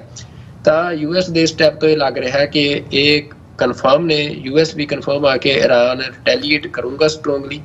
ਉਹ ਕਿਸ ਤਰ੍ਹਾਂ ਦੀ ਰਿਟੈਲੀਏਸ਼ਨ ਹੁੰਦੀ ਆ ਤੇ ਉਸ ਰਿਟੈਲੀਏਸ਼ਨ ਤੋਂ ਬਾਅਦ ਫਿਰ ਜਿਹੜਾ ਪੀਸ ਦੀ ਗੱਲ ਆ ਅੱਗੇ ਉਹ ਦੁਬਾਰਾ ਕਿਸ ਮਤਲਬ ਅਸੀਂ ਕਹਿ ਸਕਦੇ ਹਾਂ ਵੀ ਕਿਸ ਤਰੀਕੇ ਨਾਲ ਸ਼ੁਰੂ ਹੁੰਦੀ ਆ, ਫਿਰ ਉਹ ਹੁਣ ਅਗਲੀ ਗੱਲ। ਹੁਣ ਪਹਿਲੀ ਨਜ਼ਰ ਸਾਰੀ ਦੁਨੀਆ ਦੀ ਇਸ ਗੱਲ ਤੇ ਆ ਕਿ ਹਿਜ਼ਬੁੱਲਾ ਜਾਂ ਇਰਾਨ ਜਿਹੜਾ ਆ ਜਿਹੜੀ ਉਹਨਾਂ ਦੀ ਰਿਟੈਲੀਏਸ਼ਨ ਆ ਉਹਦਾ ਪੈਮਾਨਾ ਕਿੰਨਾ ਕੁ ਵੱਡਾ ਆ, ਕਿਹੋ ਜਿਹੀ ਰਿਟੈਲੀਏਸ਼ਨ ਕਰਦੇ ਆ। ਕਿਉਂਕਿ ਇਰਾਨ ਦੀ ਜਿਹੜੀ ਪਬਲਿਕ ਆਊਟਕ੍ਰਾਈ ਆ ਜਾਂ ਫਿਰ ਜਿਹੜਾ ਹੋਰ ਜਿਹੜੀ ਇੱਕ ਮਤਲਬ ਇਰਾਨ ਦੀ ਲੀਡਰਸ਼ਿਪ ਦੇ ਲਈ ਵੀ ਹੁਣ ਜ਼ਰੂਰੀ ਆ ਕਿ ਆਪਣੀ ਮੁਲਕ ਦੇ ਵਿੱਚ ਇਸ ਤਰੀਕੇ ਦੇ ਨਾਲ ਉਹਨਾਂ ਦੇ ਮੁਲਕ ਦੇ ਵਿੱਚ ਕਤਲ ਹੋ ਜੇ ਤੇ ਹੁਣ ਉਹਨਾਂ ਦੀ ਇਹ ਤੁਸੀਂ ਕਹਿ ਸਕਦੇ ਹੋ ਕਿ ਆਪਣੀ ਸਾਖ ਬਚਾਉਣ ਦੇ ਲਈ ਵੀ ਉਹ ਇੱਕ ਵੱਡਾ ਕੋਈ ਨਾ ਕੋਈ ਹਮਲਾ ਜ਼ਰੂਰ ਕਰਨਗੇ ਇਜ਼ਰਾਈਲ ਦੇ ਉੱਤੇ। ਤਾਂ ਉਸ ਤੋਂ ਬਾਅਦ ਫਿਰ ਅਲਟੀਮੇਟਲੀ ਗੱਲ ਤਾਂ ਦੇਖੋ ਜੰਗ ਹਥਿਆਰਾਂ ਨਾਲ ਲੜੀ ਜਾਂਦੀ ਆ, ਪਰ ਕਹਿੰਦੇ ਆ ਕਿ ਜੰਗ ਜਿੱਤੀ ਜਾਂ ਹਾਰੀ ਟੇਬਲ ਤੇ ਜਾਂਦੀ ਆ। ਤੇ ਉਹ ਜਿਹੜਾ ਟੇਬਲ ਆ ਉਹਦੀ ਸਟਾਰਟਿੰਗ ਹੋ ਚੁੱਕੀ ਆ। ਉਹ ਟੇਬਲ ਦੀ ਅਸੀਂ ਕਹਿ ਸਕਦੇ ਹਾਂ ਵੀ ਉਹਦੀ ਟੇਬਲ ਸੱਜ ਚੁੱਕਿਆ ਆ ਕਤਰ ਦੇ ਵਿੱਚ। ਭਾਵੇਂ ਲੋਕ ਉੱਥੇ ਗਾਜ਼ਾ ਦੇ ਵਿੱਚ ਰੋਜ਼ ਮੌਤਾਂ ਹੋ ਰਹੀਆਂ ਨੇ ਬੱਚਿਆਂ ਦੀਆਂ, ਉੱਥੇ ਸਾਰਾ ਇਨਫਰਾਸਟਰਕਚਰ ਤਬਾਹ ਹੋ ਚੁੱਕਿਆ ਆ, ਹੌਸਪੀਟਲਸ ਕੰਮ ਨਹੀਂ ਕਰ ਰਹੇ ਆ, ਜਿਹੜੀਆਂ ਬੇਸਿਕ ਨੈਸੈਸਿਟੀਜ਼ ਹੁੰਦੀਆਂ ਨੇ ਮਰੀਜ਼ਾਂ ਲਈ ਉਹ ਉੱਥੇ ਹੁਣ ਅਵੇਲੇਬਲ ਨਹੀਂ ਆ। ਪਰ ਇਹ ਕੋਈ ਪਹਿਲੀ ਵਾਰ ਨਹੀਂ ਹੋ ਰਿਹਾ ਅਮਰਵੀਰ ਸਿੰਘ ਜੀ। ਪਹਿਲਾ ਵਿਸ਼ਵ ਯੁੱਧ ਹੋਵੇ, ਦੂਜਾ ਵਿਸ਼ਵ ਯੁੱਧ ਹੋਵੇ ਜਾਂ ਹੋਰ ਸਾਰੀਆਂ ਜੰਗਾਂ ਹੋਣ, ਤਾਂ ਉਹਦੇ ਵਿੱਚ ਅਸੀਂ ਦੇਖੀਏ ਵੀ ਜਿਹੜੇ ਮੁਲਕ ਇੱਕ ਦੂਜੇ ਨੂੰ ਟੈਰਰਿਸਟ ਗਰਦਾਨਦੇ ਆ ਉਹ ਮੁਲਕ ਜਿਹੜੇ ਆ ਉਹ ਜਾਂ ਉਹ ਸਟੇਟਸ ਜਿਹੜੀਆਂ ਨੇ ਉਹਨਾਂ ਟੈਰਰਿਸਟਾਂ ਤੋਂ ਵੱਧ ਗਿਣਤੀ ਦੇ ਵਿੱਚ ਲੋਕਾਂ ਨੂੰ ਇਸ ਤਰ੍ਹਾਂ ਦੀਆਂ ਜੰਗਾਂ ਦੇ ਵਿੱਚ ਕਤਲ ਕਰ ਚੁੱਕੀਆਂ ਨੇ ਜਾਂ ਕਤਲ ਕਰ ਰਹੀਆਂ ਨੇ। ਤਾਂ ਪਰ ਅਲਟੀਮੇਟਲੀ ਜਿਹੜੀ ਫਿਰ ਫੈਸਲਾ ਹੋਣਾ ਹੁੰਦਾ ਆ ਉਹ ਸਾਰੀਆਂ ਵੋਟਾਂ ਤੋਂ ਬਾਅਦ ਉਹ ਟੇਬਲ ਤੇ ਹੋਣਾ। ਤੇ ਉਹ ਟੇਬਲ ਦੇ ਲਈ ਹੁਣ ਇਹੀ ਆ ਕਿ ਮਤਲਬ ਜਿਹੜੀ ਜੰਗ ਲੜੀ ਜਾ ਰਹੀ ਆ ਉਹਦੇ ਵਿੱਚ ਕਿਹਦਾ ਪਲੜਾ ਭਾਰੀ ਹੁੰਦਾ ਆ। ਕਿ ਜਿਵੇਂ ਅੱਜ ਕੁਛ ਇਹ ਵੀ ਵਿਚਾਰ ਸਾਹਮਣੇ ਆ ਰਹੇ ਆ ਕਿ ਸ਼ਾਇਦ ਜਿਹੜਾ ਇਜ਼ਰਾਈਲ ਆ ਉਹ ਆਪਣਾ ਸਾਰਾ ਕੁਝ ਜੋ ਕਰ ਸਕਦਾ ਸੀ ਗਾਜ਼ਾ ਦੇ ਵਿੱਚ ਉਹ ਕਰ ਚੁੱਕਿਆ ਹੈ। ਇਜ਼ਰਾਈਲ ਆਪਣਾ ਸਾਰਾ ਜ਼ੋਰ ਲਾ ਚੁੱਕਿਆ ਹੈ। ਪਰ ਉਹ ਸਾਰਾ ਜ਼ੋਰ ਲਾਉਣ ਦੇ ਬਾਵਜੂਦ ਵੀ ਜਿਹੜੀ ਸਭ ਤੋਂ ਵੱਡੀ ਗੱਲ ਆ ਕਿ ਪੈਲਸਤੀਨੀਅਨ ਜਿਹੜੀ ਪੋਪੂਲੇਸ਼ਨ ਆ ਜਿਹੜੀ ਉਹਦੀ ਡਿਟਰਮੀਨੇਸ਼ਨ ਆ ਆਪਣੀ ਲੈਂਡ ਦੀ, ਆਪਣੀ ਕੰਟਰੀ ਦੀ, ਆਪਣੀ ਫਰੀडम ਦੀ, ਉਹਨੂੰ ਨਹੀਂ ਤੋੜ ਸਕਿਆ। ਬਿਲਕੁਲ। ਤੇ ਉਹ ਮਤਲਬ ਜਿਹਦੇ ਕਰਕੇ ਵੀ ਹੁਣ ਇਜ਼ਰਾਈਲ ਹੋਰ ਕੀ ਕਰ ਸਕਦਾ, ਮਤਲਬ ਤੁਸੀਂ ਜਾਂ ਤਾਂ ਸਾਰੀ ਪੈਲਸਤੀਨੀਅਨ ਪੋਪੂਲੇਸ਼ਨ ਨੂੰ ਹੀ ਖਤਮ ਕਰ ਸਕਦੇ ਹੋ ਤੇ ਜਾਂ ਫਿਰ ਤੁਸੀਂ ਜੇ ਅਸੈਸੀਨੇਸ਼ਨਸ ਦੀ ਵੀ ਗੱਲ ਆ ਤੁਸੀਂ ਦੋ ਉਹਨਾਂ ਦੇ ਆ ਹੁਣ ਜੇ ਲੀਡਰ ਮਾਰੇ ਆ ਤੁਸੀਂ ਹੋਰ 2 ਮਾਰ ਸਕਦੇ ਹੋ, 3 ਮਾਰ ਸਕਦੇ ਹੋ। ਪਰ ਅਲਟੀਮੇਟਲੀ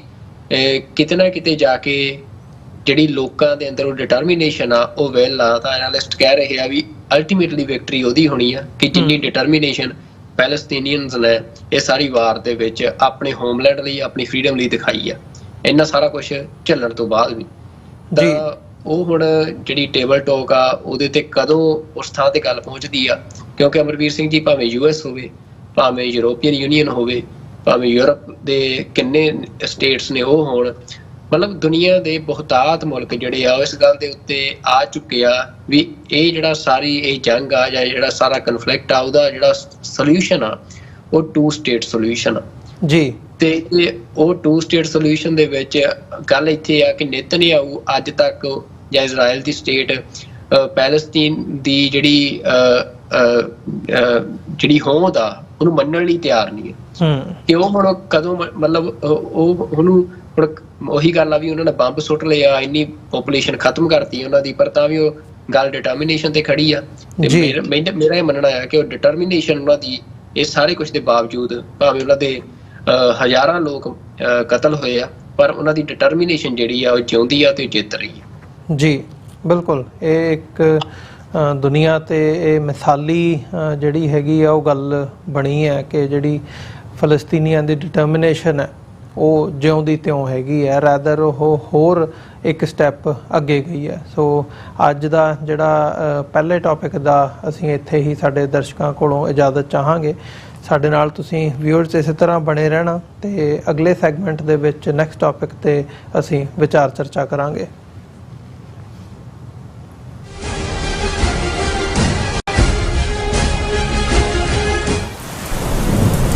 ਯੂਨਾਈਟਿਡ ਸਿੱਖ ਸੰਸਥਾ ਨੇ ਦੱਖਣੀ ਅਮਰੀਕਾ ਵਿੱਚ ਬੇਰਲ ਤੂਫਾਨ ਦੇ ਪੀੜਤਾਂ ਲਈ ਤੁਰੰਤ ਮਦਦ ਮੁਹਿੰਮ ਸ਼ੁਰੂ ਕੀਤੀ ਹੈ। ਇਸ ਭਿਆਨਕ ਤੂਫਾਨ ਨੇ ਸੈਂਟ ਵਿੰਸੈਂਟ ਅਤੇ ਗ੍ਰੇਨੇਡੀਨਸ, ਗ੍ਰੇਨੇਡਾ, ਡੋਮਿਨਿਕਾ ਤੇ ਬਾਰਬਾਡੋਸ ਨੂੰ ਬਹੁਤ ਨੁਕਸਾਨ ਪਹੁੰਚਾਇਆ ਹੈ। ਯੂਨਾਈਟਿਡ ਸਿੱਖ ਦੀਆਂ ਟੀਮਜ਼ ਲੋੜਵੰਦ ਲੋਕਾਂ ਲਈ ਜ਼ਰੂਰੀ ਸਮਾਨ ਅਤੇ ਖਾਣ-ਪੀਣ ਦੀਆਂ ਚੀਜ਼ਾਂ ਪਹੁੰਚਾ ਰਹੀਆਂ ਹਨ। ਤੁਹਾਡੇ ਸਹਿਯੋਗ ਦੀ ਲੋੜ ਹੈ। ਕਿਰਪਾ ਕਰਕੇ ਇਹ ਸਮਾਨ ਦਾਨ ਕਰੋ। ਖਾਣ-ਪੀਣ ਦੀਆਂ ਚੀਜ਼ਾਂ, ਤਿਰਪਾਲ, ਜਨਰੇਟਰ, ਕੱਪੜੇ, ਤੰਬੂ, ਟਾਇਲਟ ਪੇਪਰ, ਬਰਸਾਤੀ ਕੋਟ, ਸੈਨੇਟਰੀ ਪੈਡ, ਹਰੇਕ ਸਾਈਜ਼ ਦੇ ਡਾਈਪਰ ਆਦਿ। ਡੋਨੇਟ ਕਰਨ ਲਈ contact@unitedsikhs.org ਤੇ ਸੰਪਰਕ ਕਰੋ। ਮਦਦ ਕਰਨ ਲਈ ਕਿਰਪਾ ਕਰਕੇ ਸਾਡੀ ਵੈਬਸਾਈਟ ਤੇ ਡੋਨੇਟ ਕਰੋ। ਪ੍ਰੇਰਨਾਦਾਇਕ ਮਾਪੇ ਕਿਵੇਂ ਬਣੀਏ? ਸਿੱਖੀ ਨੂੰ ਆਪਣੇ ਪਰਿਵਾਰਕ ਜੀਵਨ ਵਿੱਚ ਕਿਵੇਂ ਲਿਆਈਏ ਤੇ ਕਿਵੇਂ ਪਰਿਵਾਰਕ ਨੀਹਾਂ ਮਜ਼ਬੂਤ ਬਣਾਈਏ? ਕਿ ਤੁਸੀਂ ਵੀ ਇਹਨਾਂ ਸਵਾਲਾਂ ਦੇ ਜਵਾਬ ਲੱਭ ਰਹੇ ਹੋ ਤਾਂ ਤੁਹਾਡੇ ਲਈ ਹੈ ਵੱਡੀ ਖੁਸ਼ਖਬਰੀ। ਨਿਊਯਾਰਕ ਅਤੇ ਨਿਊ ਜਰਸੀ ਵਿਖੇ ਹੋ ਰਿਹਾ ਹੈ Sikh parenting course. The World Sikh Parliament Education Council, Khalsa Foundation, Share Charity ਅਤੇ ਹੋਰ ਸਿੱਖ ਜਥੇਬੰਦੀਆਂ ਦੇ ਸਹਿਯੋਗ ਨਾਲ ਇਹ ਕੋਰਸ ਪੰਜਾਬੀ ਅਤੇ ਅੰਗਰੇਜ਼ੀ ਦੋਵਾਂ ਭਾਸ਼ਾਵਾਂ ਵਿੱਚ ਕਰਵਾਇਆ ਜਾਵੇਗਾ, ਜਿੱਥੇ ਭਾਈ ਜਗਜੀਤ ਸਿੰਘ ਤੁਹਾਡੇ ਨਾਲ ਸਾਂਝੀ ਕਰਨਗੇ ਪੈਰੈਂਟਿੰਗ ਨਾਲ ਸੰਬੰਧਿਤ ਅਹਿਮ ਜਾਣਕਾਰੀ। 10 ਅਗਸਤ ਦਿਨ ਸ਼ਨੀਚਰਵਾਰ ਨੂੰ ਸਵੇਰੇ 10 ਵਜੇ ਤੋਂ ਸ਼ਾਮ 4 ਵਜੇ ਤੱਕ Bombay Theatre 6825 Fresh Meadow Lane, Flushing, New York ਅਤੇ 11 ਅਗਸਤ ਦਿਨ ਐਤਵਾਰ ਸਵੇਰੇ 10 ਵਜੇ ਤੋਂ ਸ਼ਾਮ 5 ਵਜੇ ਤੱਕ ਗੁਰਦੁਆਰਾ ਸਾਹਿਬ ਦਸ਼ਮੇਸ਼ ਦਰਬਾਰ, ਕਾਰਟਰੇਟ, ਨਿਊ ਜਰਸੀ ਵਿਖੇ ਜ਼ਰੂਰ ਪਹੁੰਚੋ। ਅਮਰੀਕਾ ਵਿੱਚ ਰਹਿ ਰਹੇ ਹੋ ਅਤੇ ਡਰਾਈਵਿੰਗ ਲਾਇਸੈਂਸ ਲੈਣਾ ਚਾਹੁੰਦੇ ਹੋ ਤੇ ਲੱਭ ਰਹੇ ਹੋ ਇੱਕ ਤਜਰਬੇਕਾਰ ਡਰਾਈਵਿੰਗ ਸਕੂਲ ਤਾਂ ਤੁਹਾਡੇ ਲਈ ਹੈ ਵੱਡੀ ਖੁਸ਼ਖਬਰੀ। ਕੈਲੀਫੋਰਨੀਆ ਦਾ ਸਟਾਕਟਨ ਟਰੱਕ ਡਰਾਈਵਿੰਗ ਸਕੂਲ ਤੁਹਾਨੂੰ ਦੇਵੇਗਾ ਡਰਾਈਵਿੰਗ ਸਿਖਲਾਈ ਅਤੇ ਡਰਾਈਵਿੰਗ ਦੌਰਾਨ ਪੇਸ਼ ਆਉਂਦੀਆਂ ਮੁਸ਼ਕਲਾਂ ਨਾਲ ਨਜਿੱਠਣ ਦੀ ਸਿਖਲਾਈ। 25 ਸਾਲ ਤੋਂ ਵੀ ਵੱਧ ਦੇ ਤਜਰਬੇ ਨਾਲ ਤੁਹਾਨੂੰ ਮਿਲੇਗੀ ਡਰਾਈਵਿੰਗ ਨਾਲ ਸੰਬੰਧਿਤ ਹਰ ਤਰ੍ਹਾਂ ਦੀ ਸਿਖਲਾਈ, ਉਹ ਵੀ ਵਾਜਿਬ ਕੀਮਤ ਵਿੱਚ। ਫਿਰ ਦੇਰ ਕਿਸ ਗੱਲ ਦੀ? ਅੱਜ ਹੀ ਸੰਪਰਕ ਕਰੋ 2097883308 ਜਾਂ ਫਿਰ 2093139919 ਨੰਬਰਾਂ ਤੇ ਅਤੇ ਪਾਓ ਆਪਣਾ ਡਰਾਈਵਿੰਗ ਲਾਇਸੈਂਸ।